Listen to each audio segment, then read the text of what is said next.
अस्सलाम वालेकुम। Welcome to my channel voice over by Amna Shah. I hope कि आप खुश होंगे।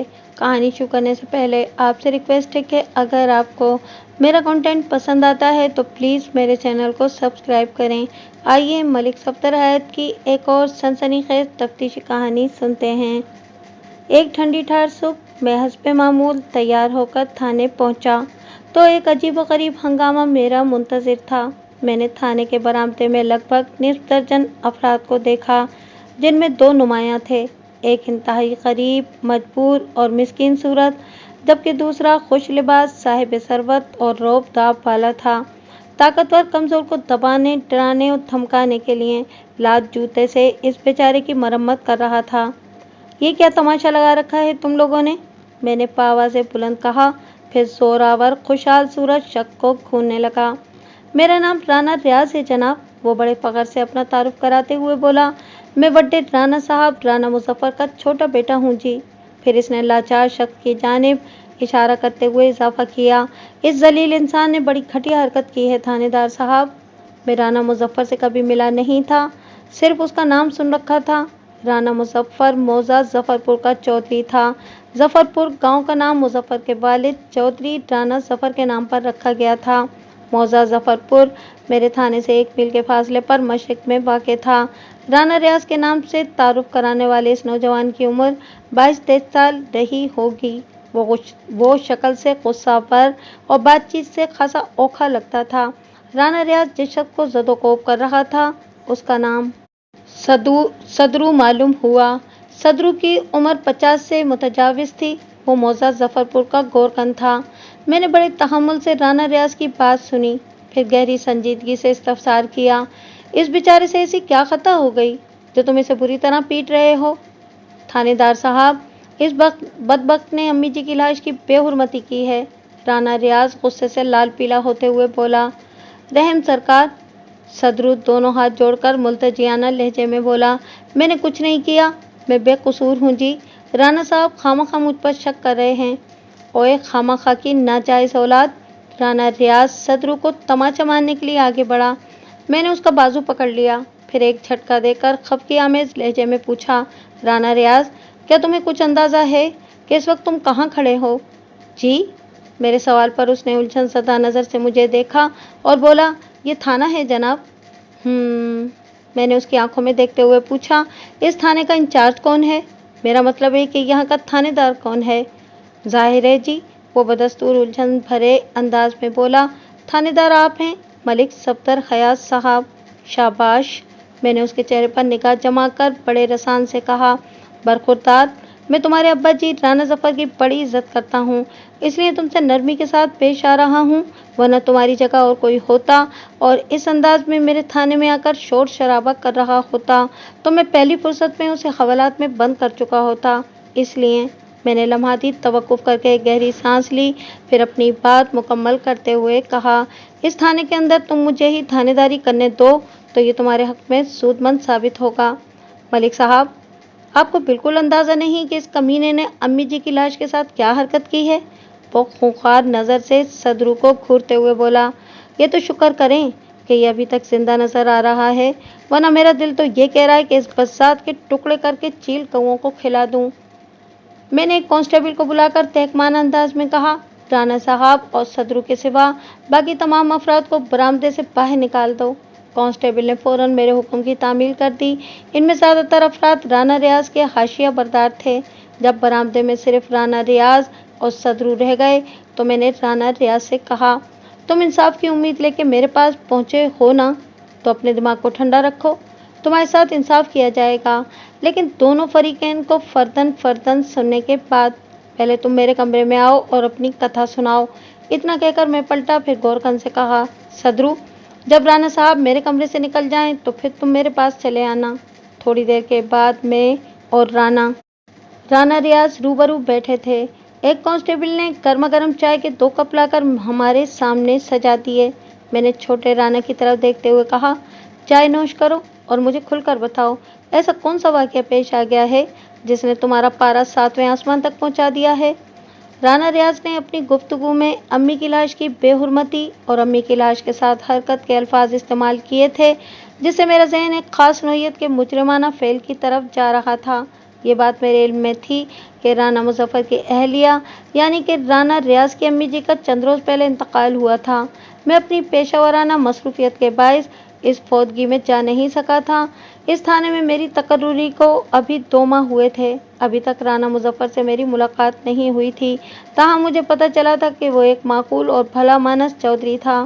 ملک صاحب، رانا ریاض نے کہنا شروع کیا، آپ کو پتہ ہے نا، ابھی 3 دن پہلے امی جی فوت ہو گئی تھیں۔ ہاں میں جانتا ہوں، میں نے اس بات میں گردن ہلاتے ہوئے کہا، مگر مجھے افسوس ہے کہ محکمہ جاتی مصروفیات کی بنا پر میں صغرا بی بی کی تدفین میں شرکت نہیں کر سکا تھا۔ اس نے میرے اظہار افسوس پر کوئی تبصرہ نہیں کیا اور اپنی ہی دھن میں بولتا چلا گیا۔ امی جی کو دفنانے کے بعد میں نے ایک بندے کی ڈیوٹی لگا دی تھی کہ وہ پورے 40 دن تک امی جی کی قبر پر بیٹھ کر پڑھائی کرے۔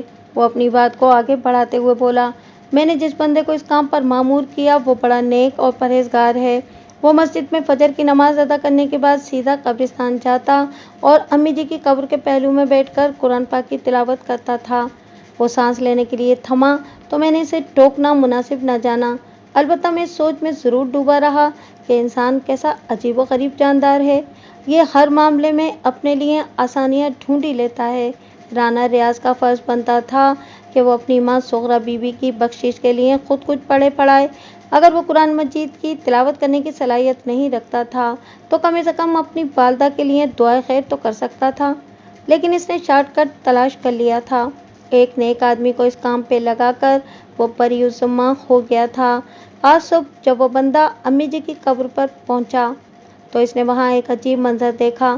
رانا ریاض نے بتایا، کسی منحوس شخص نے امی جی کی قبر کو کھود کر ان کی لاش کو باہر نکال لیا تھا۔ امی جی کی لاش قبر کے پہلو میں مٹی کے اوپر پڑی تھی۔ مجھے جیسے ہی اس واقعے کی اطلاع ملی میں فوراً قبرستان پہنچ گیا۔ میں نے کیا صغرا کی لاش کفن کے اندر ہی لپٹی ہوئی تھی یا؟ میں نے قطع کلامی کرتے ہوئے گہری سنجیدگی سے سوال کیا۔ جی، ویسے تو امی جی کی لاش کفن کے اندر ہی لپٹی ہوئی تھی، لیکن اس نے سوچ میں ڈوبے ہوئے لہجے میں بتایا، لیکن چہرے کی طرف سے کھلی تھی اور ایسا محسوس ہوتا تھا جیسے کسی نے ان کا چہرہ دیکھنے کی کوشش کی ہو۔ میں نے اپنی تسلی کی خاطر تصدیقی لہجے میں پوچھا، بس تمہاری امی جی کے چہرے کی جانب سے کھولا گیا تھا، اس کے علاوہ تو لاش کے ساتھ اور کسی قسم کی چھیڑ چھاڑ تو نہیں کی گئی؟ نہیں جناب، اس نے نفی میں گردن ہلائی، جو میں نے بتایا بس اتنا ہی۔ میں نے ایک اطمینان بھری سانس خارج کرتے ہوئے کہا، شکر ہے۔ اصل میں صغرا بیوی کی لاش کی بے حرمتی کے حوالے سے میں جس خطرناک بلکہ شرمناک زاویے پہ سوچ رہا تھا ایسا کوئی معاملہ نہیں تھا۔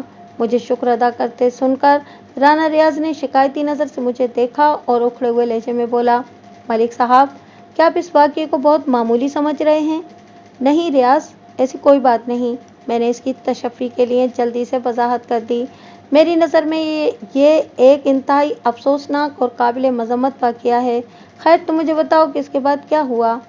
جناب، میں غصے کے عالم میں سیدھا گورکن کے پاس پہنچا۔ وہ اپنی کارگزاری سے مجھے آگاہ کرتے ہوئے بتانے لگا، یہ ذلیل انسان بڑے مزے سے سو رہا تھا۔ میں نے لاتیں مار کر اسے جگایا اور اس واقعے کے بارے میں پوچھ تاچھ کی۔ اس نے اپنی مکمل لا علمی ظاہر کر دی، لیکن تھانے دار صاحب، مجھے اس نمک حرام کی بات کا یقین نہیں ہے۔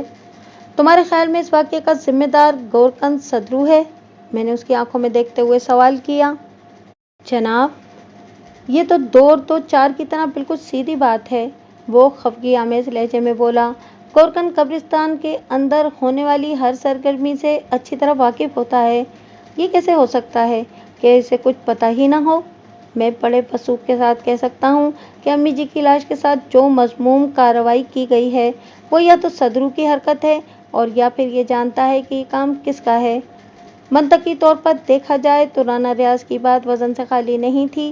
تکنیکی زبان میں وہ متاثرہ پارٹی تھی، لہٰذا میں نے اس کے وثوق کی تصدیق کا کوئی ثبوت نہیں مانگا اور ٹھہرے ہوئے لہجے میں کہا، رانا ریاض، تم اپنے دماغ کو ٹھنڈا رکھو، میں معاملے کی تہہ میں پہنچنے کی کوشش کرتا ہوں۔ جس کسی نے بھی صغرا بیوی کی لاش کے ساتھ یہ مذاق کیا ہے وہ میرے ہاتھ سے بچ نہیں سکے گا۔ آپ اس کمینے صدرو پر سختی کریں گے تو یہ زبان کھولنے پر مجبور ہو جائے گا، اس نے مشورہ دینے والے انداز میں کہا۔ تم فکر نہیں کرو، میں نے اس کی برانگیختہ خواہش پر تسلی کا مرہم رکھتے ہوئے کہا، میں تو اس بڈھے کا وہ حشر کروں گا کہ اس کا ایک ایک جوڑ بول اٹھے گا، سغرا بیوی کی قبر کو کس نے کھولا ہے؟ وہ تشکرانہ نظر سے مجھے دیکھتے ہوئے مستفسر ہوا، ملک صاحب، میرے لیے کیا حکم ہے؟ تم چپ چاپ اپنے گھر جاؤ، میں نے کہا، تھوڑی دیر میں بھی ظفر پور آ رہا ہوں۔ کیا میں امی جی کی لاش کو دوبارہ قبر میں اتار کر اسے بند کروا دوں؟ نہیں، میں نے دو ٹوک الفاظ میں کہا، جب تک میں وقوعہ کا تفصیلی معائنہ نہ کر لوں، کسی بھی چیز کو ادھر ادھر نہیں کرنا، اور لوگوں کو بھی سغرا بیوی کی قبر سے دور ہی رکھو۔ تو میری بات سمجھ رہے ہو نا؟ وہ اس بات میں گردن ہلاتے ہوئے بولا، سمجھ گیا ملک صاحب۔ کیا بڑے رانا صاحب گھر پر ہیں؟ ایک فوری خیال کے تحت میں نے پوچھ لیا۔ نہیں جناب، وہ ایک ضروری کام سے آج صبح لاہور گئے ہیں، اس نے جواب دیا۔ امید ہے کہ شام تک واپس آ جائیں گے۔ ٹھیک ہے، تم چلو، میں نے کہا، تھوڑی دیر میں بھی پہنچ رہا ہوں۔ وہ مجھے سلام کر کے رخصت ہو گیا۔ صدردین عرف صدرو چاچا میرے سامنے میز کی دوسری جانب ایک چوبی کرسی پر بیٹھا تھا۔ اس کے چہرے اور آنکھوں سے خوف مترشح تھا۔ میری معلومات کے مطابق صدرو کی رہائش قبرستان کے ایک حصے میں تھی، جہاں وہ اپنی بیوی شاداں کے ساتھ مستقل قیام پذیر تھا۔ صدرو کی شادی کو لگ بھگ 25 سال ہو گئے تھے، لیکن یہ جوڑا ابھی تک اولاد ایسی نعمت سے محروم تھا۔ آرام سے بیٹھ جاؤ، میں نے اس کا خوف دور کرنے کی غرض سے کہا۔ رانا ریاض یہاں سے جا چکا ہے اور میں بے گناہوں پر ہاتھ نہیں اٹھاتا، بشرطے کہ… میں نے دانستہ جملہ ادھورا چھوڑا تو اس نے بےتابی سے کہا، تھانے دار صاحب، میں رب کی قسم کھا کر کہتا ہوں کہ اس معاملے سے میرا کوئی تعلق نہیں۔ آپ مجھے رانا جی کے غضب سے بچا لیں، آپ کو اللہ کا واسطہ۔ اس نے میرے جملے میں موجود بشرطے کے الفاظ پر توجہ نہیں دی تھی، یا تو میرے الفاظ اس کی سمجھ میں نہیں آئے تھے، اور یا پھر وہ پریشانی کے سبب اس پر غور نہیں کر پایا تھا۔ چاچا، میری بات غور سے سنو، میں نے آگے کو جھکتے ہوئے رازدارانہ انداز میں کہا، اگر میں چاہوں تو چھوٹا رانا یا اس کا باپ تمہیں ہاتھ بھی نہیں لگائے گا، لیکن میں ایسا اس وقت چاہوں گا جب تم میرے دو کام کرنے کا وعدہ کرو گے۔ آپ حکم کریں مائی باپ، وہ دونوں ہاتھ جوڑتے ہوئے منت ریز لہجے میں بولا۔ دو کیا، میں تو آپ کے 200 کام کرنے کو تیار ہوں۔ 200 نہیں، صرف 2، میں نے ایک ایک لفظ پر زور دیتے ہوئے کہا۔ نمبر 1، مجھے یقین دلاؤ کہ سغرا بیوی کی لاش کے ساتھ جو کچھ ہوا، اس میں تمہارا کوئی ہاتھ نہیں ہے۔ نمبر 2، یہ جس کسی کی بھی حرکت ہے، تم اس بندے تک مجھے پہنچاؤ گے۔ تھانے دار صاحب، اپنی بے گناہی کا یقین دلانے کے لیے میں بڑی سے بڑی قسم کھانے کو تیار ہوں، وہ روحانسی آواز میں بولا۔ جب یہ واقعہ رونما ہوا تو اس وقت میں اپنے کوارٹر میں سو رہا تھا۔ مجھے بعد میں پتہ چلا کہ چھوٹے رانا صاحب نے آتے ہی مجھے مارنا شروع کر دیا۔ وہ سغرا بیوی کی قبر اور لاش کے بارے میں مجھ سے طرح طرح کے سوال کر رہے تھے، لیکن میں اس کے بارے میں کچھ جانتا ہی نہیں تھا، ان کو کیا جواب دیتا۔ وہ مجھے مارتے ہوئے ٹانگے میں ڈال کر تانے لے آئے، اور یہاں بھی آپ کے آنے سے پہلے انہوں نے میرے ساتھ بہت زیادہ مار پیٹ کی ہے۔ ابھی 3 دن پہلے تو میں نے خود اپنے ہاتھوں سے سغرا بیوی کی قبر کھودی تھی۔ بڑے رانا صاحب کی بیوی کی موت کا مجھے سخت دکھ تھا، میں بھلا ان کی لاش کی بے حرمتی کیسے کر سکتا ہوں، پر چھوٹے رانا صاحب کو میری بات کا اعتبار ہی نہیں آ رہا۔ بات کے اختتام پر اس نے رحم طلب نظروں سے میری طرف دیکھا۔ اس دوران میں میری نگاہ مسلسل اس کے چہرے پر ٹکی ہوئی تھی۔ صدرو کی آنکھوں سے جھلکتے تاثرات کو دیکھ کر میں اپنے تجربے کی روشنی میں کہہ سکتا تھا کہ ان باتوں میں اور ان نازک لمحات میں وہ غلط بیانی سے کام نہیں لے رہا تھا۔ اگر وہ بہت اچھا اداکار نہیں تھا تو پھر وہ واقعتاً سغرا کی قبر کے ساتھ پیش آنے والے واقعے سے بے خبر تھا۔ فرض کر لو کہ میں نے تمہاری بات کا یقین کر لیا، میں نے صدرو کی آنکھوں میں بہت دور تک جھانکتے ہوئے کہا، اب تم جلدی سے میرا دوسرا کام بھی کر دو۔ تھانے دار صاحب، وہ ٹھہرے ہوئے لہجے میں بولا، آپ کے دوسرے کام کے بارے میں حتمی طور پر تو کچھ نہیں کہہ سکتا، لیکن… وہ بولتے بولتے رکا تو میں نے تیز آواز میں سوال کیا، لیکن کیا چاچا؟ وہ جی، وہ مجھے ایک بندے پر شک ہے، وہ جز بز ہوتے ہوئے بولا۔ میرا دھیان بار بار اسی کی طرف جا رہا ہے۔ میں نے سرسراتے ہوئے لہجے میں پوچھا، تم کس بندے کی بات کر رہے ہو؟ بدری، اس نے جواب دیا۔ اس بدری کا حدود اربع بیان کرو۔ میں سیدھا ہو کر بیٹھ گیا، اور یہ بھی بتاؤ کہ یہ بندہ رہتا کہاں ہے؟ میرے استفسار کے جواب میں گورکھن صدرو نے جو تفصیل بتائی، اس کے مطابق बदरुद्दीन उर्फ बद्री नामी वो शख्स मौजा सूरत नगर का रहने वाला था। पूरे इलाके में बद्री की शोहरत अच्छी नहीं थी। वो टिककर कोई काम नहीं करता था। 2-4 बार वो मुर्दों के कफन चोरी करते हुए भी पकड़ा गया था। इसके बाद वो बद्री कफन चोर के नाम से मशहूर हो गया था। इसके बीवी बच्चे थे नहीं और ना ही कोई रिश्तेदार। बुनियादी तौर पर वो सूरत नगर से ताल्लुक़ रखता था, लेकिन अक्सर व बेशतर सूरत नगर से बाहर दूरों नज़दीक के मुख्तलिफ गाँव देहात में घूमता फिरता पाया जाता था। इस तफसील की रोशनी में अगर मौजूदा सूरत हाल में गोरकन सदरू का ध्यान बद्री की तरफ गया था तो इसमें अचंभे की कोई बात नहीं थी। लेकिन एक बात शुरू ही से मेरे दिमाग में खटक रही थी। इस फांस को निकालने के लिए मैंने सदरू से पूछा, चाचा, अगर सुगरा की कब्र को बद्री ने खोला है तो फिर उसने चोरी क्यों नहीं किया उसका कफन? ये तो इसके पेशा वराना उसूल के खिलाफ हो गया ना। जनाब, ये बात तो मेरी भी समझ में नहीं आ रही। वो उलझनज़दा नज़र से मुझे देखते हुए बोला, हो सकता है कि अचानक कब्रिस्तान की तरफ से किसी का गुजर हुआ हो और पकड़े जाने के खौफ से बद्री अपना काम अधूरा छोड़कर भाग गया हो। सदरू की बात में अच्छा खासा वजन था। राना रियाज ने मुझे बताया था कि सुगरा का चेहरे की तरफ से खुला हुआ था। अगर सदरू की सोच को दुरुस्त मान लिया जाता तो बादियों नज़र में यही समझ में आता था कि बद्री कफन चोर या चोरी की नीयत से सुगरा बीवी की कब्र खोलने वाला कोई शख्स किसी हंगामी सूरत हाल में अपना काम नामुकम्मल छोड़कर कब्रिस्तान से निकल गया था। चाचा, इस कब्रिस्तान में कब से काम कर रहे हो? मैंने पूछा। सरकार, मैं तो पैदा ही इस कब्रिस्तान में हुआ हूँ, उसने आजिज़ी भरे अंदाज में बताया। मुझसे पहले मेरा बाप कमरुद्दीन उर्फ कमरू इस कब्रिस्तान का गोरकन हुआ करता था। मेरे माँ बाप की लाशें भी यहीं दफन हैं। आज तक जफरपुर के किसी वसनीक को मुझसे कोई शिकायत नहीं हुई। पता नहीं छोटे राना साहब को मुझसे क्या दुश्मनी हो गई है। बात के इख्तिताम पर वो आप दीदा हो गया। मैंने कुरेदने वाले अंदाज में कहा, क्या तुमने बद्री का जिक्र राना रियाज के सामने किया था? नहीं जनाब, वो नफ़ी में गर्दन झटकते हुए बोला। राना साहब ने तो आते ही मुझ पर चढ़ाई कर दी थी। मुझे कुछ सोचने समझने का मौका ही नहीं मिला। वो इस बुरी तरह मुझे पीट रहे थे कि मेरी तो मती मारी गई थी। बद्री का नाम फूले भटके से भी मेरे दिमाग में नहीं आया। चाचा, गौर से मेरी बात सुनो, मैंने बेहद संजीदा लहजे में कहा। मैं तुम्हारे साथ एक सिपाही को भेज रहा हूँ। तुम दोनों यहाँ से सीधे सूरत नगर जाओगे और शाम से पहले पहले बद्री को अपने साथ लेकर थाने आओगे। मेरी बात समझ रहे हो ना?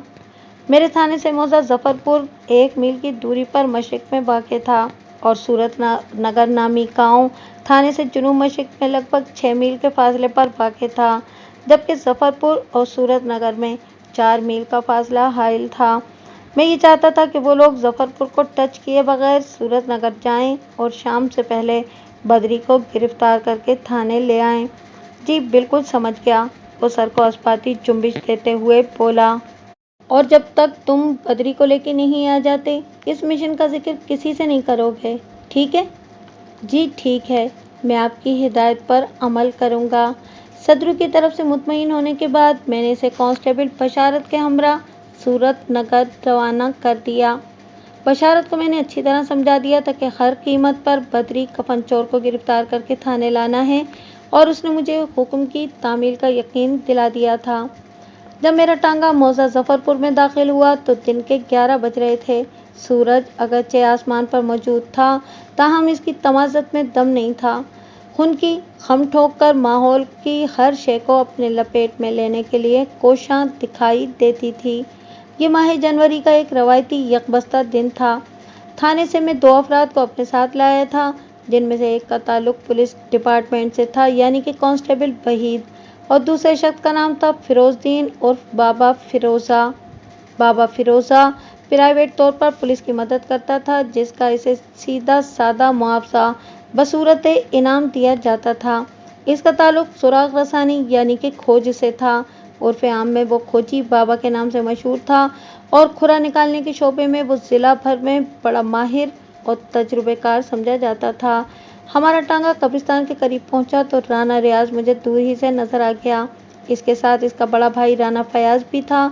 मेरी मालूमात के मुताबिक राना फयाज शादीशुदा था और उसके 3 बच्चे भी थे, जबकि राना रियाज अभी तक बैचलर ही घूम रहा था। ریاض کے برعکس فیاض نرم خو اور ٹھنڈے مزاج کا مالک تھا۔ وہ بڑی گرم جوشی سے مجھ سے ملا اور بولا، دیکھیں نا ملک صاحب، ہماری کتنی بے عزتی ہو رہی ہے۔ کسی نامراد نے ہماری ماں کی قبر کھود کر ہمارا مذاق اڑایا ہے۔ صبر رانا صاحب، میں نے رانا فیاض کا شانہ تھپ تھپاتے ہوئے ہمدردی بھرے لہجے میں کہا، جس بھی بدبخت نے یہ مذموم حرکت کی ہے، میں اس کا حشر نشر کر دوں گا۔ آپ اپنی آنکھوں سے اس کا عبرتناک انجام دیکھو گے۔ اللہ آپ کی زبان مبارک کرے۔ وہ گہری سنجیدگی سے بولا، میرے کلیجے میں تو اسی وقت ٹھنڈ پڑے گی جب اس افسوسناک واقعے کا ذمہ دار قانون کی گرفت میں آئے گا اور اسے قرار واقعی سزا دی جائے گی۔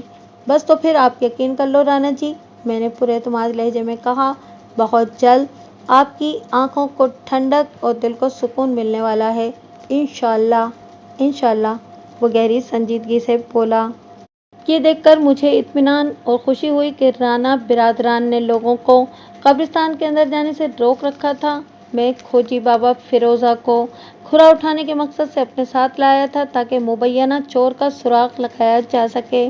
متاثرہ قبر کے قرب و جوار میں قدموں کے نشانات جتنے کم ہوتے، بابا فیروزہ کو اپنا کام سر انجام دینے میں اتنی ہی آسانی ہوتی۔ جلدی ہم سغرا بیوی کی قبر پر پہنچ گئے۔ رانا ریاض نے چند گھنٹے پہلے تھانے میں اپنی امی جی کی قبر اور اس کی لاش کا جو احوال بیان کیا تھا، میری آنکھیں بعین سب کچھ ویسا ہی دیکھ رہی تھیں۔ سغرا کی لاش کو قبر کھول کے باہر نکالا گیا تھا اور پھر اس کے پہلو ہی میں زمین پر رکھ دیا گیا تھا۔ میں نے سر کی جانب بغور معائنہ کیا تو پتہ چلا کہ اس کا چہرہ کھلا ہوا تھا۔ یہ صورتحال خاصی پیچیدہ اور پریشان کن تھی۔ یہ کارنامہ جس نے بھی انجام دیا تھا، اس کی نیت اور ذہنیت کے بارے میں سرِ دست حتمی طور پر کچھ نہیں کہا جا سکتا تھا۔ اس سچویشن کو دیکھ کر ذہن میں جو امکانات گردش کر رہے تھے، ان کا خاکہ کچھ اس طرح سے تھا، اور یہ خاکہ نتیجہ خیز نہیں تھا۔ کیا کسی کفن چور کی کارروائی تھی یہ؟ اگر وہ کفن چور تھا تو پھر اس نے چوری کیوں نہیں کیا؟ اور پھر چوری کرنے کے لیے لاش کو قبر میں سے باہر نکالنے کی ہرگز ضرورت نہیں تھی۔ یہ کام تو قبر کے اندر بھی بآسانی کیا جا سکتا تھا۔ اگر صدرو گورکن کی بات کو اہمیت دی جاتی کہ چور پکڑے جانے کے خوف سے لاش کو چھوڑ کر رفو چکر ہو گیا تھا، تو پھر سوال یہ پیدا ہوتا تھا کہ چور کو پکڑے جانے کا کیا خوف تھا؟ گورکن تو اس ٹھنڈی ٹھار رات میں اپنے کوارٹر میں گہری نیند سویا ہوا تھا۔ ایک امکان یہ بھی ہو سکتا تھا کہ کوئی ایسا شخص جو سغرا کی تدفین کے وقت موجود نہیں تھا، لیکن وہ سغرا کا آخری دیدار کرنے کی خواہش رکھتا تھا، اور یہ کارروائی اس نے اپنی خواہش کی تکمیل میں کی تھی۔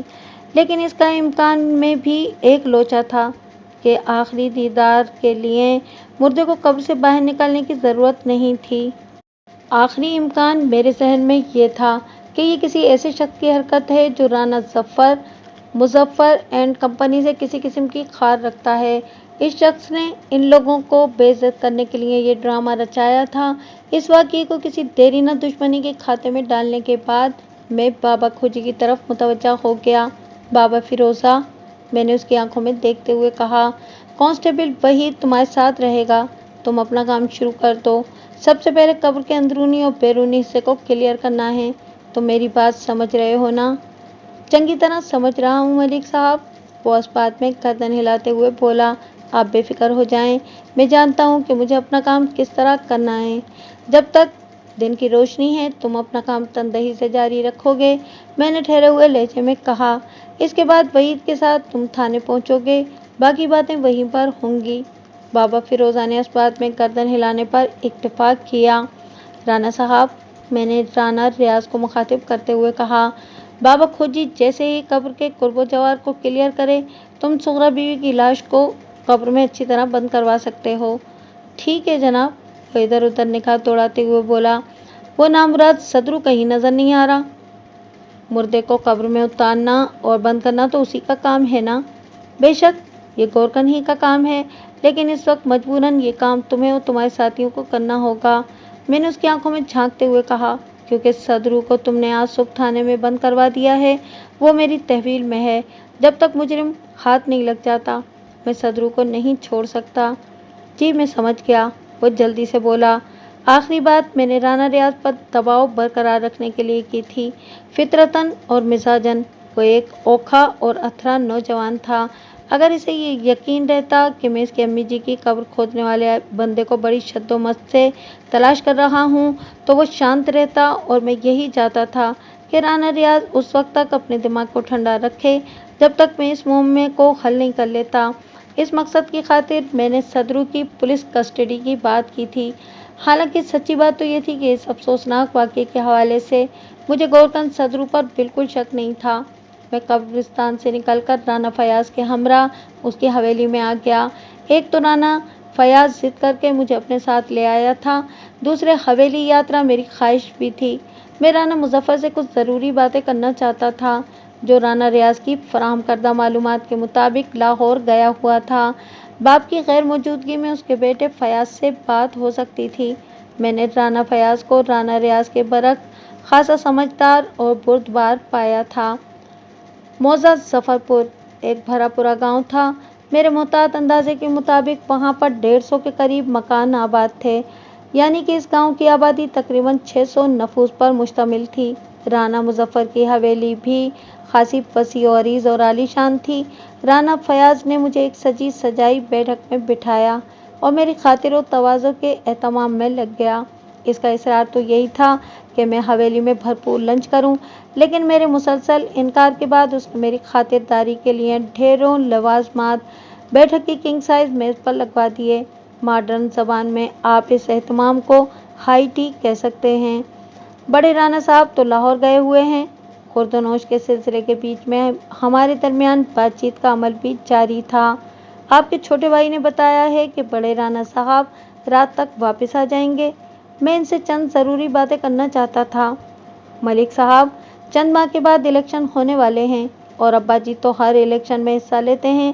अल्लाह के फजल करम से आज तक कोई इन्हें हरा नहीं सका, राना फयाज ने बताया।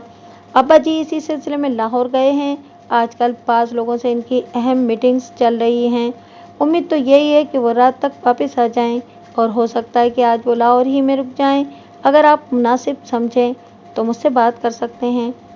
मैं आपसे बात करने के ख्याल ही से हवेली आया हूँ, मैंने उसकी आंखों में देखते हुए गहरी संजीदगी से कहा। उम्मीद है कि आप मेरे साथ ताउन करेंगे। बेशक करूँगा जनाब, वो मजबूत लहजे में बोला। आप हुक्म करें, किस सिलसिले में बात करना चाहते हैं? सिलसिला तो यही अफसोसनाक वाक़या है जो पिछली रात किसी वक्त कब्रिस्तान में पेश आया है। मैंने उसके चेहरे पर निगाह जमाते हुए कहा। आपके ख्याल में ये किसकी हरकत हो सकती है? मलिक साहब, अगर मुझे इस बंदे के बारे में पता होता तो मैं इसे गर्दन से पकड़कर सीधा आपके पास लेना आता, वो बरहमी से बोला। गर्दन से दबोचकर बल्कि लात जूते मारते हुए आपका भाई गोरकंद सदरू को मेरे पास लाया था, मैंने कहा। लेकिन मुझे ये कोई और ही मामला लगता है राना साहब। कोई और ही मामला? उसने उलझन ज़दा नज़र से मुझे देखा और कहा। ये बात मेरे इल्म में है कि रियाज गोरकंद को मारते हुए थाने ले गया था। अगर ये वाक़या कोई और मामला है तो इसका मतलब ये हुआ कि सदरू का इस वाक़े में कोई हाथ नहीं है। मैं फ़िलहाल ऐसा ही समझ रहा हूँ, मैंने एक एक लफ्ज़ पर जोर देते हुए कहा। वो गंभीर लहजे में बोला। मुझे भी समझाएं मलिक साहब। इसके सवाल का जवाब देने के बजाय उल्टा मैंने इसी से पूछ लिया। क्या आप ऐसा समझते हैं कि सदरू की आपकी हवेली और इस हवेली के अंदर बसने वाले इंसानों से कोई ख़ानदानी दुश्मनी है? नहीं जनाब, ऐसी तो कोई बात नहीं, वो नफ़ी में गर्दन हिलाते हुए बोला। एक गोरकन का हमसे क्या मुकाबला? दुश्मनी तो इंसान अपने बराबर के बंदे से करता है। कहाँ वो मिस्कीन गोरकन और कहाँ हम मोज़ेज़ ज़फ़रपुर के चौधरी। आप एक दानिशमंद इंसान हैं राना साहब, इसलिए आप फ़ौरन मेरी बात की तह तक पहुँच गए हैं। मैंने सताइशी नज़र से उसकी तरफ देखते हुए कहा। मुझे तो ये वाक़या किसी देरीना दुश्मनी का शाखसाना लगता है। वो चंद लम्हात तक सोचती हुई नज़र से मुझे देखता रहा, फिर ठहरे हुए लहजे में बोला। मलिक साहब, ये किसी कफन चोर की कारस्तानी भी तो हो सकती है। मैंने इस मामले को नज़रअंदाज नहीं किया राना साहब, मैंने सरसराते हुए लहजे में कहा। मैंने यहाँ आने से पहले एक टीम एक मारूफ कफन चोर की गिरफ्तारी के लिए रवाना कर दी थी। आज शाम से पहले मज़कूरा चोर मेरे थाने के हवालात में बंद होगा। फिर मैं अपने मखसूस अंदाज में जब इसे कड़ी पूछताछ करूँगा तो दूध का दूध और पानी का पानी अलग हो जाएगा। आप किस चोर का जिक्र कर रहे हैं? वो मुतज़ब्ज़ब नज़र से मुझे देखते हुए बोला। बदरुद्दीन उर्फ बदरी कफन चोर, मैंने इंकिशाफ अंगेज लहजे में कहा। फ्रॉम मोज़ा सूरत नगर। ओह अच्छा। वो एक गहरी सांस खारिज करके रह गया, लेकिन मैंने बदस्तूर राना फयाज की आंखों में देखते हुए अपनी बात जारी रखी। बदरी मेरी दूसरी तरजीह है, क्योंकि मैं समझता हूँ कि बदरी की इतनी हैसियत और औकात नहीं हो सकती कि वो आपकी अम्मी जी की लाश के साथ ऐसा भयानक मजाक करता। अगर बात को चोरी तक महदूद रखकर बदरी पर फोकस किया जाए तो ऐसा कोई वाकया सिरे से पेश ही नहीं आया।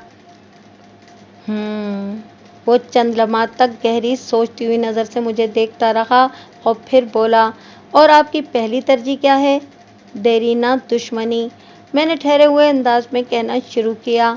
मेरे ख्याल में ये किसी ऐसे शख्स की हरकत है जिसकी आपके ख़ानदान के साथ कोई पुरानी टसल चली आ रही हो। बड़े राना साहब अपने गांव के चौधरी होने के अलावा एक मारूफ सियासी शख्सियत भी हैं, जिन्होंने अपने मद्दे मुकाबिल सियासी हरीफ को हमेशा शिकस्त दी है। इस नौइयत की मुसलसल कामयाबी में जहां आपके 10 दोस्त पैदा होते हैं, वहां एक आध दुश्मन के वजूद से तो इनकार नहीं किया जा सकता ना। मलिक साहब, मेरी बात के इख्तिताम पर वो इज़्तिरारी लहजे में बोला, आपने तो मेरी आंखें खोल दी हैं। इस तरफ तो एक लम्हे के लिए भी मेरा ध्यान नहीं गया था। मैं सवालिया नज़र से उसे देखने लगा, क्योंकि इसकी कोई भी बात मेरे पल्ले नहीं पड़ी थी। मुझे खामोश देखकर उसने पूछा, आपको पता है मैं इस वक्त क्या सोच रहा हूँ? नहीं, मैंने साफ गोई का मुजाहरा करते हुए नफ़ी में गर्दन हिलाई और कहा कि आप बताएं, किस हवाले से मैंने आपकी आंखें खोल दी हैं? सियासी हरीफ, वो मायना खेज अंदाज में बोला। इस बार सियासी मैदान में एक ऐसी तब्दीली देखने में आई है जिसके बारे में कभी सोचा भी नहीं जा सकता था। मैं कुछ भी नहीं समझा राना साहब, मैंने हमतन गोश रहते हुए कहा। आप खुलकर बात करें, मैं आपको समझाता हूँ।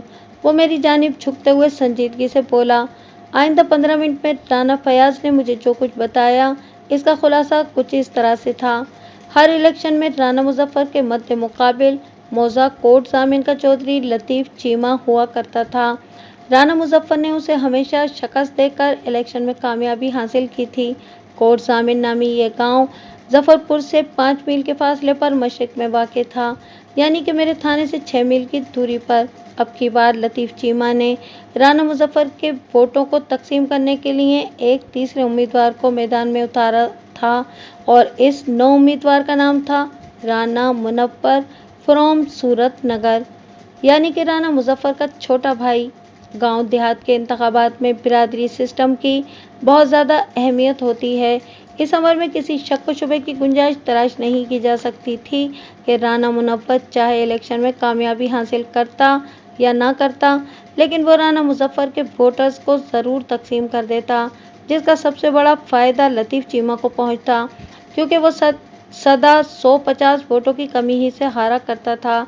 अगर राना मुनव्वर इस हल्के में अपनी राना बिरादरी के कम से कम 100 या इससे कुछ ज़्यादा वोट भी हासिल कर लेता, तो राना मुजफ्फर के मुकाबले में लतीफ़ चीमा का पल्ला यकीनन भारी हो जाना था। राना जी, मैंने फयाज की बात पूरी तवज्जो से सुनने के बाद कहा, क्या आपका चाचा राना मुनव्वर इतनी ही मोटी अकल का मालिक है कि लतीफ़ चीमा की साजिश उसकी समझ में नहीं आ रही? वो आप लोगों के खिलाफ लतीफ़ चीमा का साथ क्यों दे रहा है? मैं आपको ये बताने में कोई हर्ज महसूस नहीं करता कि आजकल हमारा और चाचा मुनव्वर का शदीद इख्तिलाफ चल रहा है। वो एक ठंडी सांस खारिज करते हुए बोला। पिछले कुछ अरसे से दोनों खानदानों ने एक दूसरे का हुक्का पानी बंद कर रखा है, और इस खतरनाक रंजिश के 2 बुनियादी असबाब हैं। लम्हाती तवक्कुफ करके उसने गहरी नज़र से मुझे देखा और फिर अपनी बात को आगे बढ़ाते हुए बोला।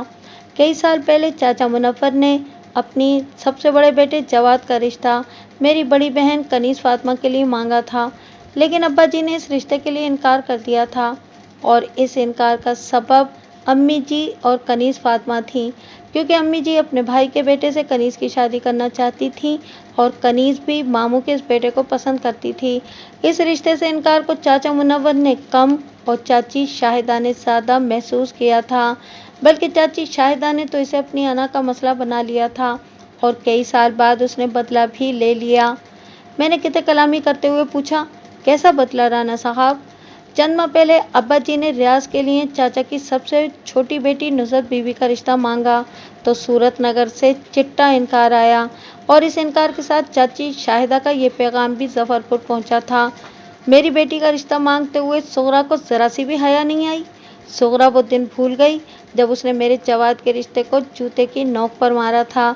लगता है कि सुगरा में शर्म और गैरत नाम की कोई चीज़ ही नहीं है। ओह, मैंने अफसोसनाक अंदाज में गर्दन हिलाते हुए कहा, ये तो बहुत बुरा हुआ। अब्बा जी तो पुरानी नाराज़गियों को ख़त्म करके ख़ानदान को जोड़कर रखना चाहते थे, इसीलिए उन्होंने चाचा से नुसरत का रिश्ता मांगा था। वो अफसरदा लहजे में बोला, लेकिन चाची के अल्फाज ने हम सब के कलेजे चीर कर रख दिए थे। अब्बा जी को चाची के रवैये से इतना दुख नहीं पहुंचा था जितना छोटे भाई की बेइत्तनाई और बेहिसी का गम हुआ। चाचा ने चाची की बदतमीजी पर किसी नदामत या माजरत का इजहार करने के बजाय अपनी बीवी का साथ दिया और हठधर्मी का मुजाहरा करते हुए हमसे हर तरह का ताल्लुक़ ख़त्म कर दिया। मैं समझता हूँ कि इसी बाइकाट की वजह से चाचा ने लतीफ़ चीमा की साजिश का हिस्सा बनने का फैसला किया है। राना जी, मैंने फैयाज़ की आंखों में झांकते हुए कहा, हो सकता है कि आपको मेरी बात पसंद ना आए, लेकिन ये हकीकत है कि आपकी चाची ने जो कुछ भी किया, अगर इसमें से बदअखलाकी वाला हिस्सा निकाल दिया जाए तो यह आपकी अम्मी जी के अमल का रद्द अमल है। किसी ज़माने में आपकी अम्मी ने जवाद का रिश्ता ठुकरा दिया था, अब शाहिदा ने रियाज के रिश्ते से इनकार करके पुराना हिसाब बेबाक कर दिया। हाँ, शाहिदा ने जो बदज़बानी की वो हर हाल में काबिल मज़म्मत है। मलिक साहब, सियाने बिल्कुल ठीक कहते हैं। राना फयाज उकताए हुए लहजे में बोला, जिन घरों में औरतों के फैसले को अहमियत दी जाती हो वो घर एक दिन तबाह हो जाते हैं। अब्बा जी ने अम्मी जी की जिद से मजबूर होकर जवाद और कनीज़ के रिश्ते से इनकार कर दिया था और चाचा ने चाची के सामने घुटने टेकते हुए रियाज और नुसरत के रिश्ते को ठुकरा दिया। मैं समझता हूँ कि चाचा और अब्बा जी औरत राज की वजह से आज दो हरीफों बल्कि दो दुश्मनों की तरह एक दूसरे के मद्दे मुकाबिल खड़े हैं। लतीफ़ चीमा को ज़्यादा इल्ज़ाम इसलिए नहीं दिया जा सकता कि इलेक्शन हो या किसी भी किस्म का मैच और मुकाबला, अपने हरीफ के कमज़ोर पहलुओं पर ज़र्ब लगाने का सबको हक होता है। मैं तो सिर्फ इतना ही कहूँगा कि आजकल वक्त हमसे रूठा हुआ है। राना फयाज के तज्ज़िये के जवाब में कहने के लिए मेरे पास बहुत कुछ था, लेकिन कबल इसके कि मैं अपनी ज़बान को ज़हमत देता, कांस्टेबल वहीद वहाँ पहुँच गया। वहीद को मैं बाबा फिरोज़ा की मुआवनत के लिए कब्रिस्तान में छोड़ आया था। हवेली में अचानक उसकी आमद ने मुझे चौंका दिया। मैंने फ़ौरन उसे अपने पास बुलाया और तेज़ लहजे में इस्तफ़सार किया, वहीद, खैरियत, तुम यहाँ? मलिक साहब, आपको इसी वक्त मेरे साथ कब्रिस्तान चलना होगा। वो इज़्तिरारी अंदाज में बोला। ऐसा क्या हो गया वहीद? मैंने उलझन ज़दा अंदाज में से घूरा। तुम इस कदर हवास तक क्यों हो रहे हो? क्या तुमने किसी कब्र से कोई मुर्दा बाहर निकलते देख लिया है? इससे भी ज़्यादा भयानक और तशवीशनाक सूरत हाल है मलिक साहब, वो बौखलाहट आमेज़ लहजे में बोला। बाबा फिरोज़ा ने खुला निकालने के दौरान में एक ऐसी कब्र का सुराग लगाया है जिसे ताज़ा खोलकर बंद किया गया है। जब हमने इस कब्र की मिट्टी हटाकर अंदर झांका तो मुर्दा गायब था। कांस्टेबल वहीद के इंकिशाफ ने मुझे रेड अलर्ट कर दिया था। मैं मज़कूरा कब्र के किनारे पर खड़ा था और मुझे बताया गया था कि वो कब्र इलियास नामी एक शख्स की थी जिसका इंतकाल 14 जनवरी को हुआ था, यानी सुगरा बीवी के इंतकाल के एक दिन बाद। इलियास की मौत का सबब दर्द कॉलेज था। वो 13 और 14 जनवरी की दरमियानी शब इस दार फ़ानी से कूच होकर गया था। इस वक्त मेरी निगाह के सामने उसकी कब्र खुली हुई थी, लेकिन कब्र के अंदर उसकी लाश मौजूद नहीं थी। बाबा फिरोज़ा ने मुझे बताया, मलिक साहब, मैंने ख़ास तौर पर 2 बंदों के खुरों को पकड़ कर रखा हुआ है। ये दोनों इस केस में बहुत अहम आदमी हैं। तुम किन 2 बंदों की बात कर रहे हो फिरोज़ा? मैंने उसकी बात मुकम्मल होने से पहले ही सवाल दाग दिया। जनाब, मैंने इनका खुरा निकाला है, वो माज़रत खाना अंदाज में बोला। मैं ना तो इन्हें जानता हूँ और ना ही मुझे उनके नाम पता हैं। इन लम्हात में मेरा जहन बर्क रफ्तारी से काम कर रहा था। मुझे बैक वक्त कई ज़ावियों पर सोचना पड़ रहा था। मौजूदा सूरत हाल ने मेरे जहन को ख़यालात का मैदान जंग बना दिया। میں نے سرسراتی ہوئی آواز میں استفسار کیا۔ تم نے ابھی تک جو کھرا نکالا ہے اس کی تفصیل کیا ہے؟ ملک صاحب، بابا فیروزہ ایک جانب اشارہ کرتے ہوئے بولا۔ دو بندے اس طرف سے پیدل چلتے ہوئے قبرستان میں داخل ہوئے، پھر وہ سغرا بیوی کی قبر پر پہنچے، پھر انہوں نے اس کو کھولا اور اس کی لاش نکال کر باہر رکھ دی، پھر وہ خاموشی سے چلتے ہوئے الیاس کی قبر کی سمت بڑھے۔ انہوں نے الیاس کی قبر کو کھودا، لاش باہر نکالی اور قبر کو دوبارہ بند کیا اور لاش کو اٹھا کر قبرستان سے نکل گئے۔ ایک منٹ بابا، میں نے ہاتھ اٹھا کر اسے مزید بولنے سے روکا اور پوچھا، قبرستان سے نکل کر وہ دونوں بندے کہاں چلے گئے؟ اور تم نے یہ اندازہ کس بات سے قائم کیا کہ انہوں نے الیاس کی لاش کو اٹھا رکھا تھا؟ اس طرف جناب، اس نے دوبارہ اسی سمت اشارہ کیا جدھر سے اس نے مذکورہ بندوں کی آمد کا ذکر کیا تھا، اور وہ دونوں الیاس کی لاش کو اپنے ساتھ اٹھا کر لے گئے۔ اس بات کا اندازہ میں نے پاؤں کے دباؤ سے لگایا ہے۔ قبرستان میں آمد، سغرا کی قبر تک رسائی اور الیاس کی قبر تک سفر کے دوران میں ان کے پاؤں کے کھرے کا جو سائز تھا، اس میں اس وقت اضافہ ہو گیا جب وہ الیاس کی قبر پر چلتے ہوئے قبرستان سے باہر نکلے۔ کھرے کا سائز بڑھ جانے کا ایک ہی مطلب ہے، اور وہ یہ کہ انہوں نے کچھ وزن بھی اٹھا رکھا تھا، جس کی وجہ سے ان کے پاؤں پر اضافی دباؤ پڑ رہا تھا۔ جب ہی ان کے پاؤں کے کھرے کا سائز بڑھ گیا اور الیاس کی قبر سے اس کی لاش غائب ہو جانے سے بخوبی یہ اندازہ لگایا جا سکتا ہے کہ انہوں نے الیاس کی لاش ہی کو اٹھا رکھا تھا۔ بابا فیروزہ بڑے منطقی انداز میں اپنا تجزیہ پیش کر رہا تھا۔ وہ ایک بجھا ہوا کھوجی تھا۔ میں اس کی تحقیق سے اختلاف کرنے کی پوزیشن میں نہیں تھا۔ میں نے اس کی بہت تعریف سنی تھی اور اب اس کے تجربے کو بھی دیکھ رہا تھا۔ فیروزہ، میں تمہارے تجزیے سے مکمل اتفاق کرتا ہوں، میں نے ستائشی نظر سے اس کی طرف دیکھتے ہوئے کہا۔ اب یہ بھی بتا دو کہ وہ بندے کہاں سے آئے تھے اور الیاس کی لاش کو اٹھا کر کہاں لے گئے ہیں؟ ملک صاحب، لگ بھگ آدھا میل دور ادھر ایک نہر ہے، وہ ایک سمت انگلی سے اشارہ کرتے ہوئے بتانے لگا۔ میں قبرستان سے نہر تک کے کچے راستے پر ان کے کھرے کا تعاقب کرنے جا رہا ہوں۔ انشاءاللہ شام تک آپ کو کوئی اچھی خبر دوں گا۔ ٹھیک ہے، تم اپنے کام سے لگ جاؤ، میں نے ٹھہرے ہوئے لہجے میں کہا۔ 1-1.5 گھنٹے تک سورج کی روشنی ہے، اس دوران میں تم زیادہ سے زیادہ کام نپٹا لو تو بھی فیصلہ ہوگا۔ جی میں سمجھ گیا، وہ اس بات میں گردن ہلاتے ہوئے بولا۔ آپ میرے کام کے حوالے سے بے فکر ہو جائیں، میں آپ کو مایوس نہیں کروں گا۔ گورکن صدرو اور کانسٹیبل بشارت کو میں نے بدری کفن چور کو لانے کے لیے صورت نگر بھیجا ہوا تھا، اور صورت نگر کے حوالے سے رانا فیاض نے مجھے ایک فکر انگیز کہانی سنا ڈالی تھی، اور اب بابا فیروزہ جس نہر کا ذکر کر رہا تھا، اس کی دوسری جانب 3.5 میل کے فاصلے پر معزز صورت نگر واقع تھا۔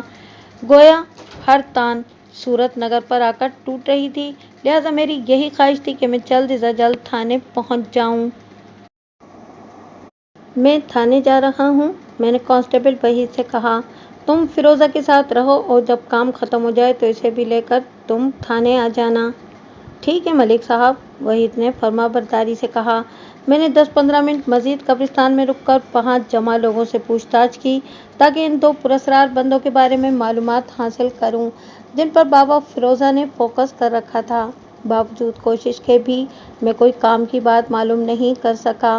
ان میں سے کوئی بھی قبرستان میں پراسرار کارروائی کرنے والے نامعلوم افراد کے بارے میں کچھ نہیں جانتا تھا۔ ٹھنڈی ٹھار رات میں وہ سب اپنے گھروں میں سوئے ہوئے تھے۔ میں قبرستان سے نکل کر تھانے جانے کے لیے ٹانگے پر سوار ہو ہی رہا تھا کہ ایک ادھیڑ عمر عورت اچانک میرے سامنے آ گئی۔ وہ بے حد پریشان نظر آتی تھی، مسکینیت اس کے چہرے سے ٹپکتی تھی۔ وہ دونوں ہاتھ جوڑ کر منت ریز لہجے میں بولی، تھانے دار صاحب، میرا گھر والا بے گناہ ہے، آپ کو خدا کا واسطہ میرے خاوند پر رحم کریں، اس کا کوئی قصور نہیں۔ اللہ کی بندی، تو ہے کون؟ میں نے سوالیہ نظروں سے اس ملتجی عورت کی طرف دیکھا اور پوچھا، کون ہے تمہارا خاوند جس کے لیے رحم کی اپیلیں کر رہی ہو؟ سرکار، میرا نام شاداں ہے، وہ بھرائی ہوئی آواز میں بولی، میں صدرو کی بیوی ہوں۔ مجھے یاد آ گیا کہ گورکن صدرو اور اس کی بیوی شاداں ایک بے اولاد جوڑا تھا اور ادھر قبرستان ہی میں وہ میاں بیوی رہائش پذیر تھے۔ اس وقت میرے اور شاداں کے نزدیک اور کوئی بندہ موجود نہیں تھا، پھر بھی میں نے اپنی آواز دھیمی رکھتے ہوئے شاداں سے کہا، یہ بات میں بھی جانتا ہوں کہ صدرو بے گناہ ہے، میرے لہجے میں اتنی زیادہ معنی خیزی پوشیدہ تھی کہ شادہ کو میری بات کا یقین ہی نہیں آیا۔ وہ الجھن زدہ نظر سے مجھے دیکھتے ہوئے بکھری ہوئی آواز میں بولی، تو پھر آپ نے صدرو کو تھانے میں بند کیوں کر رکھا ہے؟ اس کی حفاظت کے خیال سے، میں نے اس کی حالت سے محظوظ ہوتے ہوئے کہا۔ یہ محظوظ ہونا کوئی تفریح لینے کے انداز کا نہیں تھا، بلکہ مجھے اس کی پریشانی بھری سادگی بڑی بھلی محسوس ہو رہی تھی۔ میرے جواب نے اس کی تفکیر کو بڑھاوا دیا اور وہ حیرت آمیز نظر سے مجھے دیکھتے ہوئے بولی، کس سے حفاظت؟ جو اسے گھر سے تھانے مارتے ہوئے لے گئے تھے۔ اوہ! وہ گہری سانس خارج کرتے ہوئے بولی، رانا صاحب کو پتہ نہیں کیا غلط فہمی ہو گئی ہے، انہوں نے صدرو کی ایک نہیں سنی اور بری طرح پیٹتے ہوئے اسے اپنے ساتھ لے گئے۔ چھوٹے رانا کا دماغ خراب ہو گیا ہے، میں نے اس کی آنکھوں میں دیکھتے ہوئے کہا۔ سمجھ لو کہ اسے پاگل کتے نے کاٹ لیا ہے، لیکن تم نے یہ بات کسی کو نہیں بتانی، سمجھ گئی نا؟ شادہ کے چہرے کے تاثرات بتا رہے تھے کہ میں نے جو کچھ کہا اس میں سے خاک بھی اس کے پلے نہیں پڑا تھا، تاہم وہ جلدی سے سر ہلاتے ہوئے بولی، جی سمجھ گئی، میں کسی کو کچھ نہیں بتاؤں گی۔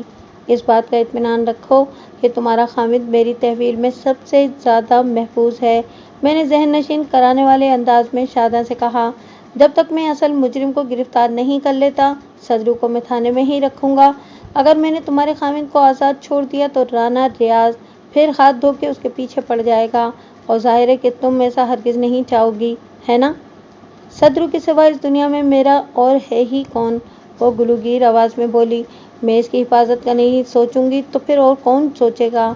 ویسے؟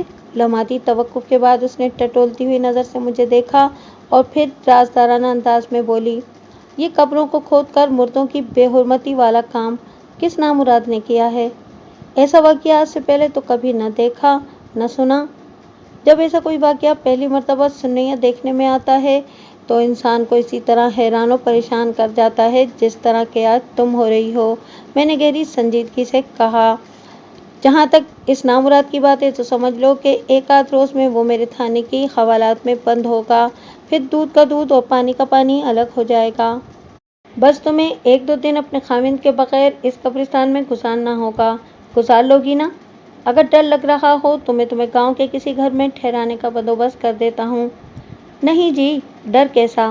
وہ کسی بہادر سولجر کے مانند سینہ تان کر بولی، ساری زندگی اسی قبرستان میں مردوں کے بیچ گزری ہے، میں صدرو کی سلامتی اور بحفاظت واپسی کے لیے بڑے آرام سے یہ وقت کاٹ لوں گی۔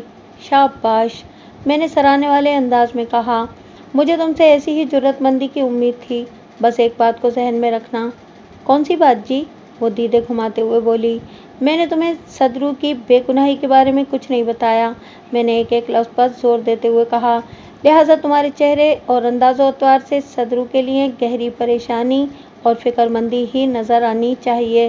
ٹھیک ہے تھانے دار صاحب، وہ سر کو اثباتی جنبش دیتے ہوئے بولی، میں آپ کی بات کو چنگی طرح یاد رکھوں گی جی۔ میں نے شادہ کو الوداع کہا اور ٹانگے پہ سوار ہو کر تھانے کی جانب روانہ ہو گیا۔ شادہ کے ساتھ اس نوعیت کی تسلی تشفی کی باتیں کرنا بہت ضروری تھا، اور اس میں کسی غلط بیانی کا عنصر بھی شامل نہیں تھا۔ اگر مجھے صدرو کی بے گناہی کا یقین نہ ہوتا تو میں اسے کانسٹیبل بشارت کے ہمراہ صورت نگر بھی روانہ نہ کرتا، اور یہ تو آج صبح کی بات تھی۔ اس کے بعد سے لے کے اب تک کے حالات کی روشنی میں گورکند صدرو بالکل ہی بے قصور نظر آ رہا تھا۔ میں مغرب کی نماز سے فارغ ہوا تو پتہ چلا کہ بابا فیروزہ اپنا کام نپٹا کر واپس آ گیا ہے۔ میں نے کھوجی بابا کو فوراً اپنے کمرے میں بلا لیا۔ جب وہ میرے سامنے آ کے بیٹھ گیا تو میں نے اس کی طرف متوجہ ہوتے ہوئے پوچھا، ہاں بھائی فیروزہ، کیا رپورٹ ہے؟ رپورٹ بڑی سنسنی خیز ہے ملک صاحب، وہ گمبھیر انداز میں بولا۔ کچھ بولو بھی تو، کون سی خبر لائے ہو؟ میں نے اکتاہٹ بھرے انداز میں کہا۔ خبر یہ ہے جناب کہ، وہ تفصیل بیان کرتے ہوئے بولا، میں نے نہر سے قبرستان تک آنے والے کچے راستے کا بغور جائزہ لیا ہے، اور اس راستے پر مجھے چند گز تک ان دونوں افراد کا کھرا ملا ہے، اس کے بعد کچھ نہیں۔ کچھ نہیں کا کیا مطلب ہوا؟ میں نے الجھن زدہ انداز میں پوچھا۔ مطلب یہ کہ قبرستان سے چند گز آگے تک ان کے آنے اور واپس جانے کے نشانات مجھے ملے ہیں۔ وہ وضاحت کرتے ہوئے بولا، آتے ہوئے نارمل کھرا اور واپسی پر وزن اٹھا کر چلنے کا کھرا۔ میں یقین کے ساتھ کہہ سکتا ہوں کہ ان دونوں بندوں نے इलियास की लाश को उठाकर एक खास मकाम तक पहुंचाया था और इस खास मकाम से आगे की क्या कहानी है? मैंने फिरोज़ा की बात मुकम्मल होने से पहले ही इज़्तिरारी लहजे में सवाल किया। वही तो आपको बता रहा हूँ मलिक साहब, वो शाकी नज़र से मुझे देखते हुए बोला। आप मुझे बात तो पूरी करने दें। ठीक है, तुम बोलो, मैं सुन रहा हूँ। जिस मकाम पर पहुंचकर इन दोनों का खुराक ख़त्म हो जाता है, वहाँ से एक नया खुराक देखने को मिलता है, वो इंकिशाफ अंगेज़ अंदाज में बताने लगा। एक बैलगाड़ी का खुरा। लम्हाती तवक्कुफ़ करके वो गहरी नज़र से मुझे देखने लगा। इस मर्तबा मैंने उसे टोकना मुनासिब नहीं समझा और मुंतज़िर नज़र से उसे तकता रहा। उसने खकार कर गला साफ किया, फिर अपनी बात को आगे बढ़ाते हुए बोला। इस कच्चे रास्ते पर मुख्तलिफ टांगों और घोड़ों के कदमों के निशानात भी पाए गए हैं, लेकिन मेरा तजुर्बा ये कहता है कि इन दोनों बंदों का बैलगाड़ी के साथ गहरा ताल्लुक है, क्योंकि इनके कदमों का खुरा ऐन उस मकाम पर ख़त्म होता है जहाँ से बैल और बैलगाड़ी के टायरों का खुरा शुरू होता है। खैर, एक गहरी सांस लेने के बाद वो दोबारा गोया हुआ। मैंने मज़कूरा बैलगाड़ी के खुरे का ताक़ुब किया और नहर के किनारे पहुँच गया। नहर के इस मकाम पर एक पुल भी बना हुआ है, जिसके ऊपर से गुजरने वाला रास्ता सीधा सूरत नगर गाँव की तरफ जाता है, लेकिन वो बैलगाड़ी सूरत नगर की सिमत नहीं गई। फिर मैं पूछे बिना न रह सका। असल में खोजी बाबा फिरोज़ा ने अपने बयान में इतना ज़्यादा सस्पेंस पैदा कर दिया था कि गैर इरादी तौर पर मैंने सवाल कर डाला था। उसने बड़ी रसानियत से जवाब दिया। मलिक साहब, जैसा कि आप अभी जानते हैं कि नहर के मुतवाज़ी एक सड़क है, जिस पर अगर मगरिब की सिमत सफ़र करें तो ये रास्ता सीधा लाहौर की तरफ जाता है, और अगर मुसाफिर का रुख मशरिक़ की सिमत हो तो वो लाइलपुर पहुंच जाएगा। फिरोज़ा जिस सड़क का जिक्र बड़े ड्रामाई अंदाज में कर रहा था, वो मेरे थाने के सामने से गुजरती थी, ताहम काफ़ी पीछे वो नहर से जुदा भी हो जाती थी। मौज़ा मुज़फ़्फ़रपुर मेरे थाने से 1 मील के फासले पर मशरिक़ में वाक़ था।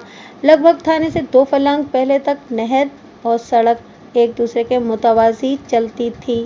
मैंने ठहरे हुए लहजे में कहा, तो तुम ये कहना चाहते हो कि वो दोनों नामालूम अफराद इलियास की लाश को बैलगाड़ी पर डालकर या तो लाहौर की तरफ गए हैं और या फिर लाइलपुर की जानिब? नहीं जनाब, वो नफ़ी में गर्दन हिलाते हुए बोला। मैं इस सिलसिले में हतमी तौर पर कुछ भी नहीं कह सकता। ये तो कोई बात ना हुई बाबा फिरोज़ा, मैंने मुतज़ब्ज़ब नज़र से उसे देखते हुए कहा।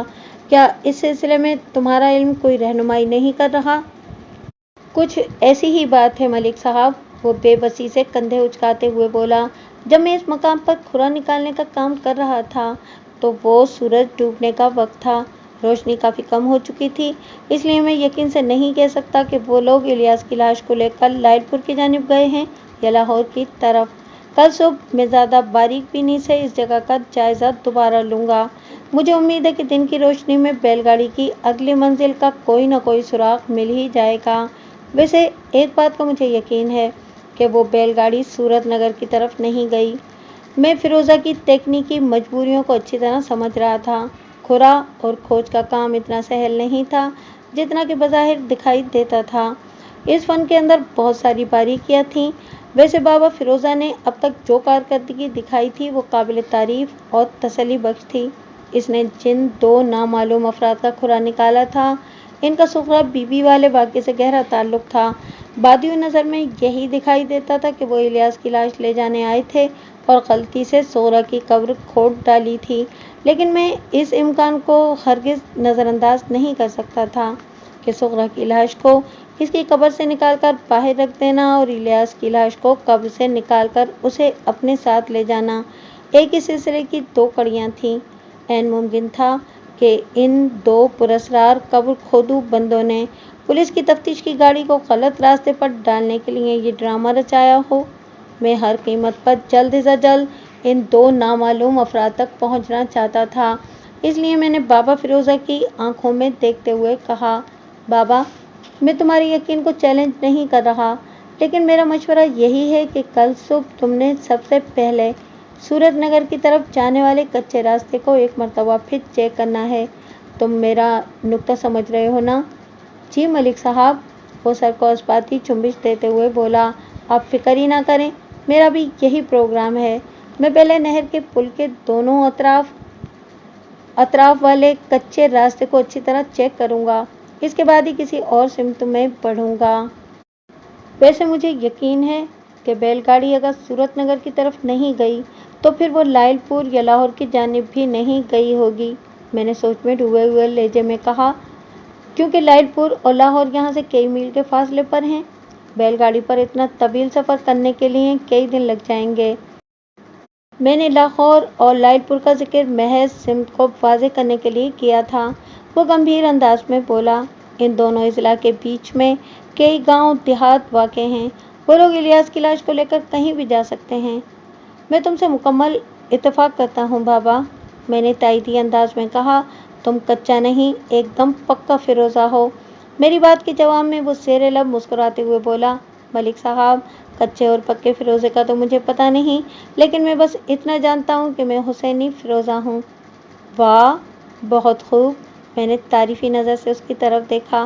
बाबा, तुमने बड़ी रमज़िया बात की है, कसम से दिल खुश हो गया। फिरोज़ा नामी पत्थर की तमाम इक़साम में हुसैनी फिरोज़ा और शजरी फिरोज़ा को सबसे आला नस्ल का माना जाता है। थोड़ी देर तक मेरे और बाबा फिरोज़ा के दरमियान मौजूदा सूरत हाल पर गुफ्तगू होती रही। फिर वो मुझे सलाम करके सुबह दोबारा आने के वादे के साथ रुखसत हो गया। मैं थाने से उठा और अपने क्वार्टर में आ गया। अगली सुबह ठिठुरती हुई और धुंध वाली थी। सूरज का कहीं नामो निशान नज़र नहीं आता था। मैं तैयार होकर थाने पहुंचा तो एक अहम खबर मेरी मुंतज़िर थी। मुझे पता चला कि रात कांस्टेबल बशारत और गोरखन सदरू सूरत नगर से वापस आ गए थे। मैंने बशारत को अपने कमरे में बुला लिया। उसने मेरे पास आकर मुझे सल्यूट किया और एक कुर्सी खींचकर बैठ गया। उसके चेहरे से झलकने वाले जोश ने मुझे बता दिया कि उसके पास कोई बड़ी खुशखबरी है। मैंने उसकी आंखों में देखते हुए पूछा, रात कब वापसी हुई? लगभग 10 बजे मलिक साहब, उसने तवाना लहजे में बताया। इस वक्त तक आप अपने क्वार्टर में जा चुके थे। मेरा अंदाज़ा यही था कि आप सो गए होंगे, इसलिए मैंने आपको डिस्टर्ब करना मुनासिब नहीं समझा। तुम्हारा अंदाज़ा बिल्कुल दुरुस्त है बशारत, मैं 9 साढ़े 9 बजे के दरमियान सो गया था, मैंने साफ गोई का मुजाहरा करते हुए कहा। कल का पूरा दिन इतना ज़्यादा मसरूफ़ गुजरा था कि मेरा जोड़ जोड़ दुख रहा था, इसलिए मैंने इशा की नमाज से फारिग होते ही बिस्तर संभाल लिया था। खैर, लम्हाती तवक्कुफ़ करके मैंने एक गहरी सांस खारिज की और फिर पूछा, तुम जिस काम के लिए सूरत नगर गए थे उसका क्या हुआ और सदरू कहाँ है? सदरू को मैंने आराम करने के लिए हवलदार करमदाद के कमरे में भेज दिया था, बशारत ने बताया। मौसम की सख्ती ने गोरकन का बाजा बजा कर रख दिया था। और जहाँ तक मिशन की बात है तो मलिक साहब, उसने ड्रामाई अंदाज में रुककर सताइश तलब नज़र से मुझे देखा और फिर इजाफा करते हुए बोला, आपको ये सुनकर बेहद खुशी होगी कि मैं आपके मतलूबा बंदे को साथ लेकर आया हूँ। इसी की वजह से हमें इतनी देर हो गई, वरना हम तो सूरज डूबने से पहले ही आपकी खिदमत में हाजिर हो जाते। बदरी कफन चोर इस वक्त कहाँ है? मैंने सरसराते हुए लहजे में इस्तफसार किया। और इसकी ऐसी कौन सी वजह थी कि तुम लोगों को इतनी देर हो गई? जनाब, जिस वक्त हम सूरत नगर पहुँचे बदरी वहाँ मौजूद नहीं था, वो वजाहत करते हुए बोला। लेकिन मैंने अपने तौर पर कोशिश करके ये मालूम कर लिया कि रात को वो अपने घर आएगा ज़रूर। मुझ पर एक जिद सवार हो गई कि मैंने आप पर खाली हाथ सामना नहीं करना। चुनांचे मैं सदरू के मकान के नज़दीक ही एक जगह पर डेरा डालकर बैठ गया। मेरी मालूमात के मुताबिक बदरी 8 बजे के करीब वापस लौटा। सदरू उसके कद काठ और रूहलिये से अच्छी तरह वाकिफ था। उसने दूरी से देखकर फतवा सादिर कर दिया कि वो 16 आने बदरी कफन चोर ही है। बदरी कोई पंजाबी गाना गाते हुए आ रहा था और उसके अंदाज से बेपरवाही झलकती थी। लेकिन जैसे ही वो हमारे करीब से गुजरा, मैंने अचानक उसके सामने आकर उसकी सारी बेपरवाही उड़न-छू कर दी। इस वक्त वो हवालात के अंदर है। सुगरा की कब्र के हवाले से बदरी से तुम्हारी कोई बात हुई? कांस्टेबल की बात ख़त्म हुई तो मैंने पूछा, मलिक साहब, बात तो हुई लेकिन वो बड़ी शद्दोमत के साथ इनकारी है, बशारत ने संजीदा लहजे में बताया। उसका कहना यह है कि वह ऐसे किसी वाक़ये के बारे में कुछ भी नहीं जानता। वो तो बड़े वसूख के साथ ये कह रहा है कि पिछले 1 माह से उसने जफ़रपुर में कदम भी नहीं रखा। तुम इसे लेकर मेरे पास आओ, मैंने ठहरे हुए लहजे में कहा। मैं इसके दावों और फतवों को अपने अंदाज में चेक करता हूँ।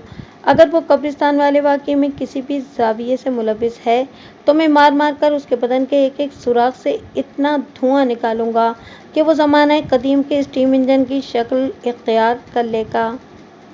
हुने गया तो हुने आया जी। कांस्टेबल यकलख्त उठकर खड़ा हो गया। एक मिनट। वो जाने के लिए मुड़ा तो मैंने आवाज़ देकर उसे रोक लिया। बशारत, मैंने उसकी आंखों में देखते हुए खुलूस भरे अंदाज में कहा, बद्री को मेरे पास पहुंचाकर तुम छुट्टी कर लेना। कल के दिन और फिर गुज़िश्ता रात तुमने बड़ी सख्त ड्यूटी की है। इस वक्त तुम्हारा जिस्म भी आराम का तकाजा कर रहा होगा। जब अच्छी तरह नींद पूरी हो जाए और बदन की सारी थकन उतर जाए तो दोबारा ड्यूटी पर आ जाना। वो मेरा शुक्रिया अदा करके रुखसत हो गया। 5 मिनट के बाद बद्री मेरे रूबरू खड़ा था। मैंने इसे दहशतज़दा करने के लिए एहतियातन हवलदार करमदाद को भी अपने पास बुला लिया था। हवलदार करमदाद के चेहरे से टपकती करख्तगी और खूंखारी बड़े बड़े मुजरिमों का पित्ता पानी कर देती थी। करमदाद बद्री के अक़ब में एक कदम की दूरी पर तन कर खड़ा था। उसका अंदाज ऐसा ही था कि वो 1 सेकंड से भी कम के नोटिस पर हर नौइयत की हंगामी कार्रवाई के लिए तैयार था। बद्री की उम्र 30 और 35 के दरमियान रही होगी। वो गहरी सांवली रंगत का मालिक एक मजबूत और तवाना शख्स था। इसका बदन किसी गेंडे के मानिंद गठा हुआ था और उसके चेहरे का एक कुमकुमा गुल था। सारी शक्लें अल्लाह की बनाई हुई हैं, ताहम इस अमर में किसी शक की गुंजाइश नहीं कि बद्री खासा करिया उस सूरत था। उसके हाथों में आहनी जेवर नजर आ रहा था। मैंने बद्री की आंखों में आंखें डालकर कदरे सख्त लहजे में सवाल किया, सरकारी मेहमान खाने में तुम्हारी रात कैसी गुजरी? अभी बताता हूँ थानेदार साहब। ये कहते हुए उसने कुर्सी पर बैठने की कोशिश की। अगले ही लम्हे हवलदार करमदाद के दबके ने उसकी कोशिश को नाकाम बना दिया। ओए, किसी नवाब साहब की नाजायज़ औलाद। करमदाद ने उसे कॉलर से पकड़कर खींचा और सीधा खड़ा करते हुए रोबदार आवाज़ में कहा, ये तुम्हारी बेबी का ड्राइंग रूम नहीं है। अलिफ की तरह सीधा खड़ा हो जा, वरना ऐसे डंडे लगाऊंगा कि याद रखेगा। गलती हो गई सरकार। वो सहमी हुई नज़र से हवलदार को देखते हुए बोला। करमदाद ने अपनी चढ़ाई जारी रखते हुए धमकी आमेज अंदाज में कहा, यह गलती पहली और आखिरी साबित होना चाहिए, वरना मार मार कर बांदर बना दूंगा। फिर तुम्हारी बाकी की सारी जिंदगी चिड़ियाघर के किसी पिंजरे में छलांगे लगाते हुए गुजरेगी। करमदाद की धमकी कारगर साबित हुई और बद्री खौफज़दा नज़र से मुझे तकने लगा। मैंने उसके चेहरे पर निगाह जमाते हुए सख्त लहजे में कहा, माँ बाप ने तुम्हारा कितना अच्छा नाम रखा था, बदरुद्दीन। कभी अपने अमाल पर भी गौर किया है? कफन चोरी के धंधे ने तुम्हें माशरे में कितना जलील और रुस्वा करके रख दिया है, और अब सब तुम्हें बद्री कफन चोर के नाम से जानते हैं। माई बाप, वो दोनों हाथ जोड़ते हुए बोला, इसमें मेरा कम और लोगों का कसूर ज़्यादा है। ओए, वो किस तरह? मैंने घूर कर उसे देखा। मुर्दों के कफन तुम चुराओ और कसूर दूसरे लोगों का? बड़ी निराली मंतक लेकर आए हो तुम तो। सरकार, वो अपने तई वजाहत करते हुए बोला, बस 1-2 बार मैंने गलती से कफन क्या चोरी कर लिया कि लोगों ने मेरा नाम ही कफन चोर रख दिया। एक ज़माना हुआ मैं इस काम से तौबा कर चुका हूँ और सुगरा की कब्र से तो मेरा कुछ लेना देना ही नहीं। मैं तो काफ़ी अरसे से उधर आया भी नहीं। मैंने तुमसे सुगरा या इसकी कब्र के बारे में कुछ पूछा? मैंने यकचश्म सियारू बद्री की तरफ देखते हुए कुसीले लहजे में सवाल किया। नहीं जी, आपने तो नहीं पूछा। वो नफ़ी में गर्दन हिलाते हुए बोला, लेकिन आपके सिपाही ने तो रात ही से सुगरा की कब्र के बारे में पूछ पूछ कर मेरा जीना अजाब कर रखा है। तुमने सिर्फ अजाब का नाम सुना है। करमदाद ने उसकी गुद्दी पर एक जोरदार दोहत्तर रसीद करते हुए खूंखार अंदाज में कहा, तुम्हें बिल्कुल भी अंदाज़ा नहीं कि अजाब किस ज़हनी और जिस्मानी कैफियत का नाम है। मलिक साहब से फारिग होकर तुम मेरे पास ही आओगे, मैं तुम्हें बताऊंगा कि अज़ियत किस चीज़ का नाम है। थानेदार साहब, मेरा कसूर क्या है? वो अपनी आवाज़ में मिस्कीनी भरकर मुझसे पूछ रहा था। तुम्हारा कसूर यह है कि तुम झूठ बोलकर कानून की आंखों में धूल झोंकने की कोशिश कर रहे हो। मैंने उसके कानों की कीड़े झाड़ते हुए कहा, जिस कांस्टेबल का तुमने जिक्र किया वो आधी हकीकत से वाकिफ़ है, इसलिए इसने तुमसे सिर्फ सुगरा की कब्र के बारे में पूछा था। मैं तो सुगरा के साथ साथ इलियास की गुमशुदा लाश के हवाले से भी तुमसे पूछगछ करने वाला हूँ। अगर सच बोलोगे तो मैं तुम्हें रियायत देने के बारे में सोचूंगा, और अगर झूठ बोलोगे तो। मैंने दानिस्ता जुमला अधूरा छोड़कर खतरनाक अंदाज में उसके रोशन कुमकुमे को घूरा और फिर अपनी बात मुकम्मल करते हुए कहा, तो फिर मैं तुम्हारी खाल खिंचवा कर इसमें भूसा भरवा दूंगा और तुम्हारे बगैर खाल के बदन पर शहद का लेप करके भूखे कुत्तों को तुम पर छोड़ दूंगा। मेरी बात समझ में आ रही है या नहीं? वो तो एक लाश के चक्कर में बुरी तरह उलझा हुआ था। मैंने दूसरी लाश का जिक्र निकाल लिया तो उसके चेहरे पर एक रंग सा आकर गुजर गया। वो वहशत भरी यकचशम से कभी मुझे और कभी हवलदार की तरफ देखते हुए बोला, थानेदार साहब, मैंने आपसे कोई झूठ नहीं बोला। इधर बद्री की बात खत्म हुई, इधर करमदाद का एक सन्नाटेदार थप्पड़ उसके गाल पर पड़ा। चटाक की एक करारी आवाज़ फजा में गूंजी। फिर एक और संगीन आवाज़ ने तमाचे की आवाज़ को निकल लिया। यह आवाज़ हवलदार करमदाद की थी। ओए एक आंख वाले मनहूस जिन, हम तो झूठे बंदे को उसके चेहरे ही से पहचान लेते हैं। सीधी तरह मलिक होरानू सब सच सच बता दे, वरना तुम्हारी दूसरी बत्ती भी गुल कर दूंगा। बद्री खौफ की शिद्दत से थर-थर कांपने लगा। इन लम्हात में वो ना पाए रफ्तान न चाय मानदन वाली कैफियत में गिरफ्तार दिखाई देता था। काबिल इसके कि वो हवलदार की धमकी के जवाब में कुछ कहता, एक कांस्टेबल ने अंदर आकर इतला दी, मलिक साहब, फिरोजा खुद ही आ गया है। मैंने हवलदार को बद्री के पास रुकने के लिए कहा और खुद अपने कमरे से बाहर निकल आया। बाबा फिरोजा बरामदे में मौजूद था। मैं इसे अपने साथ लेकर थाने के सहन में आ गया और गहरी संजीदगी से पूछा, बाबा, क्या इन दोनों लाश चोर बंदों का खुरा तुम्हारे जहन में महफूज है? एक लम्हा आंखें बंद करने के बाद उसने जवाब दिया, जी मलिक साहब, चंगी तरह महफूज है। मतलब इनके पाँव के निशान तुम कहीं भी देखो तो फौरन पहचान लोगे ना? मैंने कुरेदने वाले अंदाज में सवाल किया। आप भी कमाल करते हैं मलिक साहब। वो दुज़दीदा नज़र से मुझे देखते हुए बोला, ये मेरा पेशा है और मैं अपने फन का माहिर हूँ, फिर भला मैं कैसे नहीं पहचानूंगा। मैंने तो ऐसे ऐसे चीता चालबाज डाकुओं का खुरा भी निकाला है जिन्होंने घोड़ों के सुमों पर चमड़े की थैलियाँ चढ़ा रखी थीं और अपने पाँव पर मोम जामा लपेट रखा था। ठीक है फिरोज़ा, मैंने उसकी बात इत्मीनान से सुनने के बाद कहा, मैं एक बंदा तुम्हारे हवाले कर रहा हूँ, तुम इसे थाने के सहन में थोड़ा चलाओ, इसके बाद इसके खुरे का जायज़ा लो। मुझे शक है कि तुमने जिन दो नामालूम अफराद के खुरे पर PhD करने की कोशिश की है, ये बंदा इनमें से एक है। उसने चौंक कर मेरी तरफ देखा और उलझनज़दा लहजे में दरियाफ्त किया, कौन है वो? बदरुद्दीन उर्फ बद्री कफनचोर, मैंने इंकिशाफ अंगेज अंदाज में कहा। मैंने इसे सूरत नगर से गिरफ्तार कराया है। इस वक्त वो मेरे कमरे में मौजूद है। मैं इसी से पूछगछ कर रहा था कि तुम आ गए। ज़बरदस्त। उसकी आंखों में चमक पैदा हुई। मलिक साहब, मैं बद्री को महसूस भी नहीं होने दूंगा और उसके पाँव के निशानात का नमूना ले लूँगा।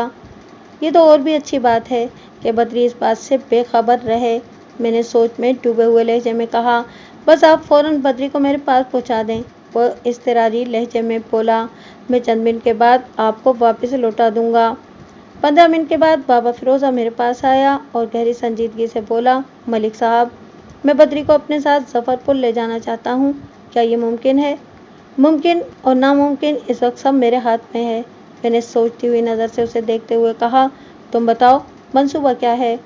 जनाब, जिस तरह आपको शक है कि बद्री इन दो बंदों में से एक हो सकता है जिनका खुरा मैंने पकड़ रखा है, इसी तरह मुझे यकीन हो गया है कि आपका शक बिल्कुल दुरुस्त है। मैं अतमाम हुज्जत के तौर पर तस्दीक के लिए बद्री को अपने साथ ज़फ़रपुर ले जाना चाहता हूँ ताकि इस मामले को फ़ाइनल किया जा सके। मैं भी इस मामले को जल्द से जल्द निपटाना चाहता हूँ, इसलिए बद्री को तुम वहीद की निगरानी में अपने साथ ले जा सकते हो। मैंने ठहरे हुए लहजे में कहा, बद्री के हाथों में हथकड़ी इसी तरह लगी रहेगी जैसे ही तुम्हें इत्मीनान हो जाए कि इन दो नामालूम अफराद में से एक का खुरा सेम टू सेम बद्री के खुरे जैसा है, तो बद्री को वापस मेरे पास भेज देना ताकि मैं इसकी ज़बान के ताले खोलने का कोई शाफी बंदोबस्त कर सकूं। मलिक साहब, आपके पास तो एक जाना माना हुआ लॉक ब्रेकर है ना? वो मायना खेज अंदाज में मुझे देखते हुए बोला। उसने अपनी फनकाराना सलाहियतों के बलबूते पर मुजरिमों की ज़बानों पर लगे हुए बड़े बड़े मजबूत और जंग आलू जिंदरे खोले हैं। तुम्हारा इशारा किस तरफ है फिरोज़ा? मैंने पूछा।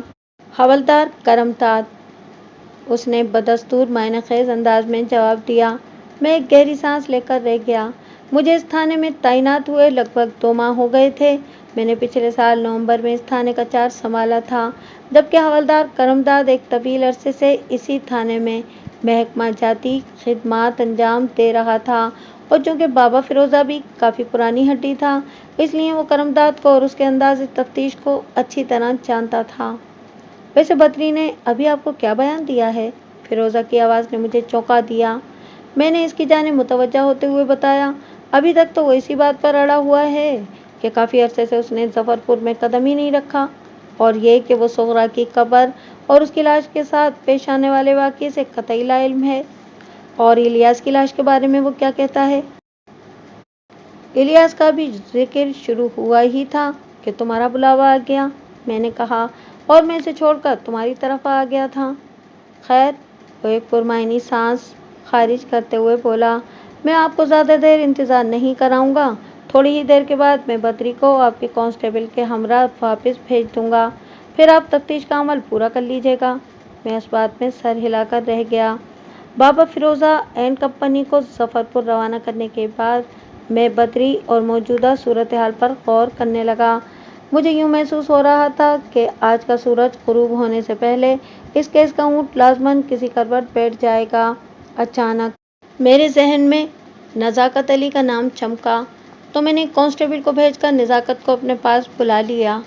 نزاکت علی ایک دبلا پتلا اور دراز قامت شخص تھا۔ اس کی رنگت گندمی اور بال گھونگھریالے تھے۔ وہ بظاہر ایک احمق انسان نظر آتا تھا، کیونکہ اس کی باتوں میں کوئی وزن یا ربط ضبط دیکھنے کو نہیں ملتا تھا، لیکن میں نے اس کے اندر چھپے ہوئے ٹیلنٹ کو پہچان لیا تھا۔ وہ بہت ہی کائیاں اور کام کا بندہ تھا۔ وہ اکثر و بیشتر پولیس کے لیے ایک مخبر کی حیثیت سے کام کیا کرتا تھا۔ میں نے نزاکت کو اسی مقصد کے لیے بلایا تھا کہ موجودہ کیس میں اس کی مدد بھی حاصل کی جا سکے۔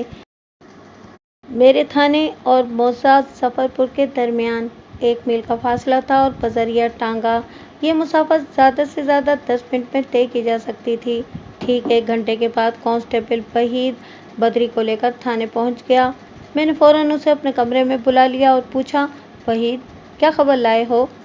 ملک صاحب، بابا فیروزہ نے بڑے دعوے کے ساتھ تصدیق کر دی ہے، اس نے ٹھہرے ہوئے لہجے میں بتایا۔ اس نے جن 2 بندوں کا کھرا نکالا ہے، ان میں سے ایک 100% بدری ہی ہے۔ اوہ! میں نے ایک اطمینان بھری سانس خارج کرتے ہوئے کہا، پھر پوچھا کہ بدری کیا کہتا ہے؟ وہ تو مسلسل انکار ہی کر رہا ہے، وحید نے بتایا۔ اس کے ریکارڈ کی سوئی ایک ہی جگہ اٹک کر رہ گئی ہے کہ وہ پچھلے 1 ماہ سے ظفر پور کی طرف گیا ہی نہیں۔ تم کرمداد کو میرے پاس بھیجو اور خود واپس فیروزہ کے پاس چلے جاؤ، میں نے فیصلہ کن لہجے میں کہا۔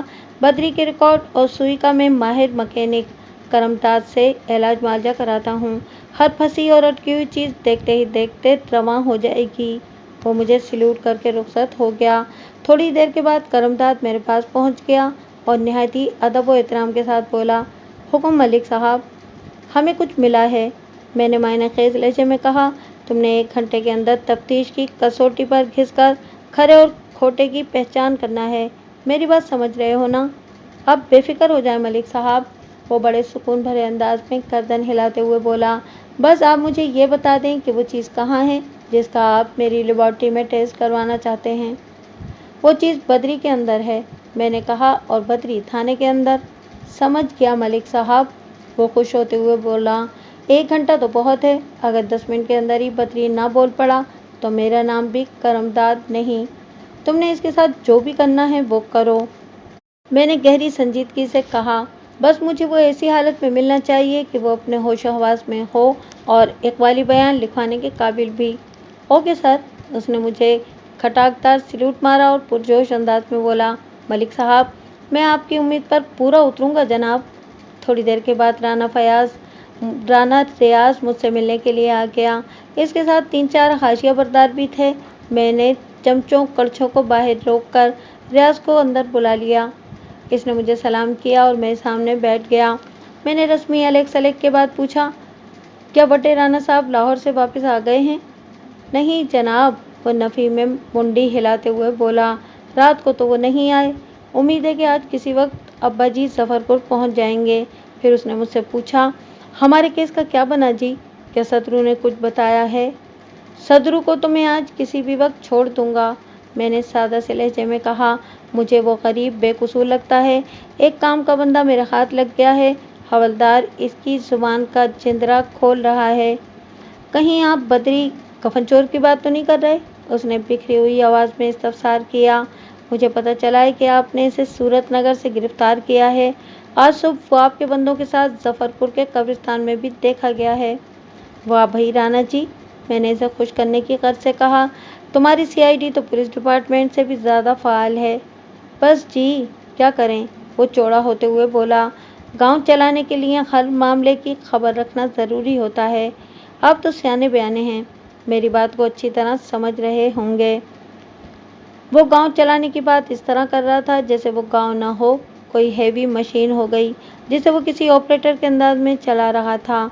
एक बात मैं आज ख़ास तौर पे नोट कर रहा था कि कल के मुकाबले में आज राना रियाज तहम्मुल और ठंडे मिजाज से बात कर रहा था, और मैं समझता हूँ कि इसके दो बुनियादी असबाब थे। अव्वल, राना फयाज ने इसे समझा दिया होगा। दोयम, मेरे बकरी टाइप के स्टाइल ने इसे पावर करा दिया था कि मैं इन थानेदारों में से नहीं हूँ जो चौधरियों, खानों, वडेरों, रानों और इसी टाइप के ताकतवर जागीरदारों से मरूब हो जाते हैं और बज़ाहिर महकमा पुलिस के मुलाजिम रहते हुए वो अपने इन प्राइवेट आकाओं की चाकरी में लग जाते हैं। बिल्कुल, मैंने उसके हस्बे मंशा सर को इस्बाती जुम्बिश दी और कहा, मैं आपकी जिम्मेदारी को अच्छी तरह समझ सकता हूँ। गांव पर राज करने के लिए एक एक बंदे को वॉच करना पड़ता है। क्या बद्री कफन चोर ने अपने जुर्म का इकरार कर लिया है? उसने पूछा। आज किसी वक्त इस सियारू यकचश्म बद्री को ये काम करना ही होगा, मैंने मजबूत लहजे में कहा। इंशाल्लाह कल सुबह तक ये केस रोज़े रोशन की तरह आया हो जाएगा। आप लोगों को फिक्रमंद होने की ज़रूरत नहीं। मैं एक लम्हे के लिए भी अपने फर्ज से कोताही नहीं बरतूंगा। बहुत बहुत शुक्रिया मलिक साहब। वो उठकर खड़ा हो गया और मुसाफे के लिए मेरी जानिब हाथ बढ़ाते हुए बोला, अब मुझे इजाज़त दें, मैं कल किसी वक्त दोबारा चक्कर लगाऊंगा। मैंने खुशी खुशी उसे जाने की इजाज़त दे दी। राना रियाज ने मुझसे जितनी बात की मैंने उसे उतना ही जवाब दिया। न उसने ज़्यादा कुरेद की और न मैंने उसे अपनी अब तक की तफ्तीश की तफसील से आगाह करना ज़रूरी समझा। रियाज के जाने के बाद हवलदार मेरे पास आ गया। करमदाद ने दावा किया था कि वो 10 मिनट में बद्री का मुंह खुलवा लेगा, लेकिन उसके चेहरे के तासुरात बता रहे थे कि उसे अपने मकसद में खातिर खा कामयाबी नहीं हुई। मलिक साहब, मुझे थोड़ा टाइम और चाहिए। सवालिया नज़र से हवलदार ने मेरी तरफ देखते हुए कहा, यह बंदा मेरी तवक्को से ज़्यादा खुचल और सख्त जान है। इसकी ज़बान खुलवाने के लिए तफ्तीश के स्पेशल गुर इस्तेमाल करना पड़ेंगे। अगर बद्री खुचल और सख्त जान है तो करमदाद, तुमने भी तो हाथों में कोई चूड़ियाँ नहीं पहन रखी, मैंने सुलगते हुए लहजे में कहा। तुम्हें जितना वक्त चाहिए और जो भी तफ्तीशी हथकंडा आजमाना चाहते हो, तुम्हें मेरी तरफ से पूरी इजाज़त है। और कुछ? शुक्रिया मलिक साहब, वो गहरी संजीदगी से बोला। और कुछ नहीं, मैंने इसकी ज़बान का जिंदरा खोलने का इंतज़ाम कर लिया है और इसके बाद ही मैं आपके पास आऊँगा। क्या ये काम आज की तारीख में हो जाएगा? जी मलिक साहब, वो बड़े एतमाद से सर को जुम्बिश देते हुए बोला, मैं बहुत जल्द आपको रिजल्ट दूंगा। जब मैंने बद्री को करमदाद के हवाले किया था तो उस वक्त करमदाद ने जोश भरे अंदाज में ये दावा किया था कि अगर 10 मिनट में बद्री ना बोल पड़ा तो उसका नाम करमदाद नहीं। मैं चाहता तो अभी करमदाद को उसका दावा याद दिला सकता था, लेकिन मैंने उसे शर्मिंदा करने की कोशिश नहीं की। बद्री के डील डोल और चटानी जुस्से को देखकर मैं समझ गया था कि मोटी खाल वाले इस गेंडे की ज़बान खुलवाना आसान साबित नहीं होगा, और मेरा अंदाज़ा बिल्कुल दुरुस्त निकला था। दोपहर में बाबा फिरोज़ा और कांस्टेबल वहीद अपना काम ख़त्म करके वापस आ गए। खोजी बाबा की रिपोर्ट में कोई नई बात नहीं थी। इसने बड़े वसूख के साथ मुझे बताया कि बैलगाड़ी ने किसी भी कीमत पर मौजा सूरत नगर का रुख नहीं किया था। बाबा फिरोज़ा हिनोज ये बताने से भी कासिर था कि इस मकाम से आगे बैलगाड़ी गई तो गई कहाँ। यहाँ पहुंचकर हर सुराग गूंगा बहरा हो जाता था। बहरहाल फिरोज़ा का ये कारनामा भी कुछ कम नहीं था कि उसने बद्री को शक के दायरे के अंदर कैद कर दिया था। बाकी की मालूमात मैं उसकी ज़ुबान से उगलवा लेता। मैंने फिरोज़ा को जाने की इजाज़त दी तो वो उम्मीद भरी नज़र से मुझे देखते हुए बोला, मलिक साहब, मैंने अपना काम मुकम्मल कर दिया है, अब आप मुझे मेरा इनाम दे दें। फिरोज़ा, तुमने यकीनन अपना काम निपटा दिया है, लेकिन मेरा काम अभी पूरा नहीं हुआ। मैंने उसकी आंखों में देखते हुए रसानियत भरे लहजे में कहा, इनाम के लिए तुम्हें 1 दिन तक इंतज़ार करना होगा। ठीक है जनाब, वो इस्पात में गर्दन हिलाते हुए बोला, मैं कल किसी वक्त आपकी खिदमत में हाजिर हो जाऊंगा। शाम से थोड़ी देर पहले निज़ाकत अली मेरे पास आया। मैंने उसे बद्री के हवाले से सुनगुन लेने का काम सौंपा हुआ था। उसके चेहरे और आंखों में मुझे अजीब सी चमक नजर आई तो मैंने सवाल किया, नज़ाकत, क्या रिपोर्ट लाए हो? रिपोर्ट काफ़ी दिलचस्प है जनाब, वो जोशीले अंदाज में बोला। इस दिलचस्प रिपोर्ट की तफसीलात क्या हैं? मलिक साहब, ये बात आपको भी मालूम होगी कि बद्री का कोई बाकायदा रोज़गार नहीं है। नज़ाकत ने ठहरे हुए अंदाज में बताना शुरू किया। वो गुजर बसर के लिए वक्तन फ़वक्तन मुख्तलिफ काम करता रहता है, जिनमें अक्सर काम उल्टे ही होते हैं। मैंने आज दिन भर बाज़ ऐसे लोगों से मुलाकात की है जिनका बद्री के साथ मेल जोल रहता है, और इन सब ने बद्री के हवाले से मुझे एक ख़ास बात बताई है। कौन सी ख़ास बात? निज़ाकत अली। मैं सीधा होकर बैठ गया। वो अपनी बात को आगे बढ़ाते हुए बोला, बद्री की जेब अमूमन खाली ही रहती है, लेकिन इन दिनों वो अपने यार दोस्तों पर खूब पैसे खर्च कर रहा था। किसी ने से पूछ लिया, बद्री, लगता है कि तुमने कोई लंबा हाथ मार लिया है, वरना तुम्हारी नज़र तो हमेशा हमारी जेबों पर होती थी। ऐसी कोई बात नहीं यार, बद्री ने बेपरवाही से कहा, बस मुझे आर्जी तौर पर एक ऐसी नौकरी मिल गई है जिसमें पैसे की रेल पेल है। यार, तो ऐसी नौकरी पर हमें भी लगवाओ ना। ठीक है, मैं बात करूँगा, बद्री ने जान छुड़ाने वाले अंदाज में कहा। तुम किससे बात करोगे? राना मुनव्वर से। तो क्या तुम राना मुनव्वर की हवेली में मुलाजिम हो गए हो? इस बंदे ने बेयकीनी से बद्री की तरफ देखा। तुम तो एक आज़ाद पंछी हो, इस किस्म की मुलाजमत तुम्हारे बस का तो काम ही नहीं। मैंने कहा ना, ये आरसी नौकरी है, लेकिन ये भी तो बताओ कि इस नौकरी की नौयत क्या है? चंद माह के बाद इलेक्शन होने वाले हैं, बद्री ने इस बंदे की तफसील से आगाह करते हुए कहा। मैं राना साहब की इंतखाबी मुहिम का निगरान बन गया हूँ। वो पहली मरतबा इलेक्शन में हिस्सा ले रहे हैं, इसलिए दिल खोल कर पैसा खर्च कर रहे हैं, इसलिए अपने भी ऐश लगे हुए हैं। निज़ाकत अली अपनी तहकीकाती रिपोर्ट देकर रुखसत हो गया तो मैं इस नई सूरत हाल पर गौर करने लगा। राना फयाज की ज़बानी सियासत की नई बिसात की मुझे खबर हो चुकी थी। इस मरतबा राना मुनव्वर पहली बार इलेक्शन में हिस्सा ले रहा था, और वो भी अपने बड़े भाई राना मुजफ्फर के खिलाफ। दरअसल वो राना मुजफ्फर के एक देरीना हरीफ लतीफ़ चीमा के हाथों का खिलौना बन गया था, और लतीफ़ चीमा के मुकाबले में वो अपना राना मुजफ्फर को हराने के लिए इंतखाबात में शरीक होकर वोटर्स को तकसीम करने का इरादा रखता था। पुरानी रंजिशों और अदावतों के नतीजे में दोनों भाई एक दूसरे के सामने आन खड़े हुए थे। दुश्मनी की इस फजा में ये सोचा जा सकता था कि बद्री ने राना मुनव्वर के ईमा पर सुगरा की लाश के साथ वो भयानक मजाक किया था। राना अपनी भाभी के लिए दिल में कोई अच्छे जज्बात नहीं रखता था, लेकिन 2 सवालात ऐसे थे जो किसी भी सूरत में मुझे हजम नहीं हो रहे थे। नंबर 1, सुगरा की कब्र को खोलकर बद्री ने इसकी लाश के साथ जो कुछ किया था वो तो समझ में आ रहा था, लेकिन इलियास के साथ बद्री की या राना मुनव्वर की क्या दुश्मनी थी? इस बेचारे की लाश को कहाँ और किस मकसद के लिए गायब किया गया था? सवाल नंबर 2, अगर बद्री वाकई राना मुनव्वर की सियासी मुहिम चला रहा था, तो राना मुनव्वर अपने सियासी वर्कर की गिरफ्तारी पर मुंह में खुनखुनियां डाले क्यों बैठा था?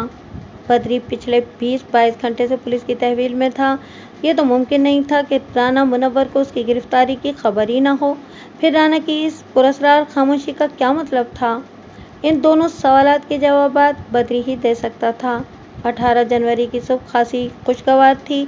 इस रोज़ मतला साफ था, आसमान पर सूरज चमक रहा था। हवलदार करमदाद को बद्री के मामले में गुज़िश्ता रोज़ मैंने फ्री हैंड दे दिया था।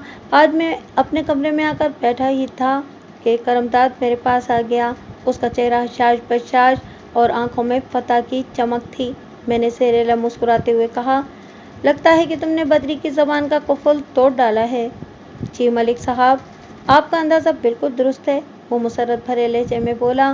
मैंने तफ्तीश की रवायती और आजमूदा का तराकीब जब बद्री पर आजमाई तो उसकी सारी हठधर्मी और सख्त जानी धुआं बनकर उड़ गई। अब वो तीर की तरह सीधा हो चुका है और हमसे हर किस्म के ताउन के लिए तैयार है। ठीक है, ले आओ उसे, मैंने ठहरे हुए अंदाज में कहा। मैं भी तो देखूं तुमने इस जलेबी को कितना सीधा किया है। वैसे इसने तुम्हें क्या बताया है? काफ़ी कुछ बताया है और बहुत कुछ छुपा रहा है, वो जुमाइनी अंदाज में बोला। मतलब ये कि इसकी ज़बान का ताला पूरी तरह तुमसे खुल नहीं सका। मैंने सवालिया नज़र से हवलदार की तरफ देखा। ऐसी बात नहीं है मलिक साहब, वो जल्दी से वजाहत करते हुए बोला। ताला कुंडी सब खुल चुका है। इसने मुझसे इल्तिजा की है कि चंद अहम बातें वो सिर्फ आपसे करना चाहता है क्योंकि इसकी जान को खतरा है।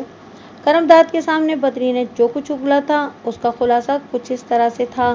वो और उसका साथी खावत जफरपुर के कब्रिस्तान से इलियास की लाश लेने आए थे।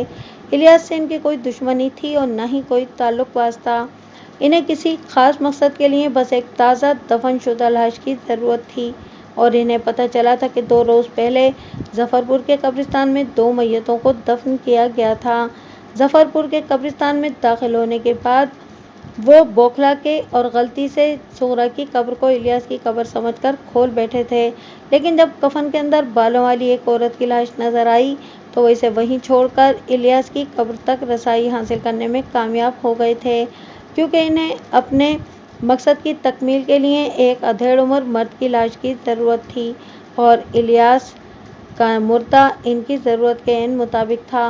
वो नहर वाली सड़क से बैलगाड़ी के ऊपर सवार होकर कब्रिस्तान तक पहुंचे थे और फिर इसी बैलगाड़ी पर इलियास की लाश को डालकर नहर वाले पुल से नीचे उतरे थे। यहाँ तक तो फिरोज़ा ने भी इनका खुरा निकाल लिया था। इसके बाद की कहानी कुछ इस तरह थी कि उन्होंने इलियास की लाश को उठाकर नहर के पुल के नीचे एक खुफिया मकाम पर छुपा दिया था। इन दिनों नहर के अंदर पानी बहुत कम था। पानी की एक पतली सी लकीर नहर के कल्ब में सुस्त रवि से रवां तवां थी, लिहाजा पुल के नीचे ये कार्रवाई करने में इन्हें किसी दिक्कत का सामना नहीं करना पड़ा। बैलगाड़ी के बैल को खोलकर उन्होंने नहर के खुश्क हिस्से में आज़ाद छोड़ दिया था। इस नहर के किनारे से अक्सर गाय भैंस और दीगर मवेशी पानी पीने और गुस्ल करने की गर्ज से नहर में उतरते ही रहते थे, लिहाजा इस हिस्से से मुख्तलिफ जानवरों के कदमों के लातादाद निशानात एक दूसरे में मदगम थे। फिरोज़ा का इसी सबब इधर ध्यान नहीं गया था। वो तो कब्रिस्तान से नहर के पुल तक बैलगाड़ी के बैल को खोलकर उन्होंने नहर के खुश्क हिस्से में आज़ाद छोड़ दिया था। नहर के इस किनारे से अक्सर गाय भैंसें और दीगर मवेशी पानी पीने और गुस्ल करने की गर्ज से नहर में उतरते ही रहते थे, लिहाजा इस हिस्से में मुख्तलिफ जानवरों के कदमों के लातादाद निशानात एक दूसरे में मदगम थे। फिरोज़ा का इसी सबब इधर ध्यान नहीं गया था। वो तो कब्रिस्तान से नहर के पुल तक बैलगाड़ी के टायरों का खुरा पकड़ कर आया था और पक्की सड़क पर पहुंचकर टायरों का खुरा गायब हो गया था। बैल के बगैर गाड़ी को इन दोनों ने धकेलकर सड़क के किनारे भागे एक गड्ढे में फेंककर उसे आग लगा दी थी। इस मकसद के लिए वो अपने साथ मिट्टी के तेल से भरी हुई एक बोतल भी लाए थे। जो भी गाड़ी जलकर राख हो गई। मज़कूरा बैलगाड़ी उन्होंने इस वाक़ये से एक दिन पहले चुराई थी। माले मसरूका दिले बेरहम के मुस्ताक, इन्हें गाड़ी के जलने का गम था और न ही बैल के कहीं निकल जाने का। करमदाद की बयान करदा तफसील के कई गोशे तिश्ना थे, लिहाजा जब बदरी को मेरे पास पहुंचाया गया तो मैंने इसकी आंखों में झांकते हुए धमकी आमेज लहजे में कहा, इस वक्त हम दोनों के अलावा यहाँ और कोई मौजूद नहीं और मैं तुम्हें यकीन दिलाता हूँ कि इस कमरे की बातें बाहर नहीं जाएंगी, लिहाजा तुमने सिर्फ और सिर्फ सच बोलना है। हवलदार को तुमने जो कहानी सुनाई है इसमें बेशुमार उलझने और घुमाव फिराव है। समझ लो कि मैं तुम्हें जान बचाने का आखिरी मौका फराहम कर रहा हूँ। झूठ बोलकर तुम अपनी मौत के परवाने पर दस्तखत कर दोगे। मैं खुदा को हाजिर और नाजिर जानकर आपसे वादा करता हूँ कि आप जो भी पूछेंगे इसका बिल्कुल ठीक ठीक जवाब दूंगा। ये खावा नामी बंदा कौन है जिसके साथ मिलकर तुमने जफरपुर के कब्रिस्तान को उधेड़ डाला है? खाबर मेरा जिगरी यार है जनाब, उसने बताया, और ये लतीफ़ चीमा का ड्राइवर है। वही लतीफ़ चीमा जो राना मुजफ्फर के मुकाबले में इलेक्शन लड़ रहा है, उसने इस बात में जवाब दिया। मैंने सवाल किया।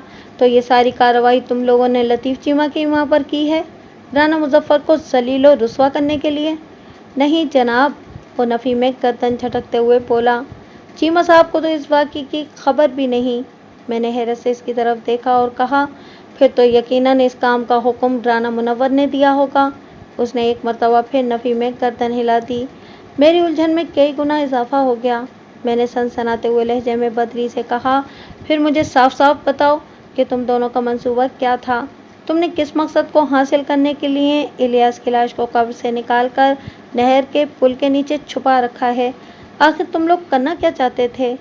ये मुनव्वर साहब के कत्ल का मंसूबा था, वो सनसनीखेज लहजे में बताने लगा। राना मुनव्वर आज यानी कि 18 जनवरी को एक सियासी जलसा करने वाले थे। लतीफ़ चीमा ने इन्हें जलसागाह तक पहुंचाने के लिए ड्राइवर समेत अपनी गाड़ी भेजना थी। इस गाड़ी को नहर के पुल के करीब से गुजरना था। प्रोग्राम के मुताबिक लम्हाती तवक्कुफ करके उसने गहरी सांस खारिज की, फिर सिलसिला बयान को आगे बढ़ाते हुए बताने लगा। पुल पर पहुंचकर खावर ने गाड़ी को किसी फन्नी खराबी का बहाना करके रोक लेना था। इसी वक्त मैं नहर के पुल के नीचे से निकल आता और हम दोनों मिलकर राना मुनव्वर को ठिकाने लगा देते। फिर इलियास की लाश को ड्राइविंग सीट पर ठूस कर गाड़ी को नजर आतिश कर दिया जाता। सोख्ता गाड़ी के अंदर से बादशाह पुलिस को 2 लाशों के कोयले मिलते, एक ड्राइविंग सीट पर और दूसरा अकबी नशिस्त पर। इस सूरत हाल में पुलिस इस नतीजे पर पहुंचती कि किसी फन्नी खराबी के बायस गाड़ी के इंजन में आग लग गई होगी और चश्मे ज़दन में इस आग ने गाड़ी के पेट्रोल टैंक तक पहुंचकर गाड़ी को एक धमाके से उड़ा दिया होगा। मैं हैरत और गुस्से की मिली जुली कैफियत के साथ यकचश्म फितना परवर बदरी को घूर रहा था। वो मेरी तवक्को से कहीं ज़्यादा होशियार और चालाक साबित हो रहा था। मैंने नापसंदीदा नज़र से उसे देखते हुए कहा, ये तुम्हारी गलतफहमी है कि तुमने पुलिस को बेवकूफ़ समझ रखा है। तुम लोगों का जो भी प्रोग्राम था, इस पर तुम अमल नहीं कर सके। तुम दोनों से जो भी संगीन गलतियां सरजद हुई हैं, इनके हवाले से मैं तुम्हारे लिए गुंजाइश निकालने की कोशिश करूंगा। मुझे बताओ कि इस मौलिक मंसूबे का मास्टरमाइंड कौन है?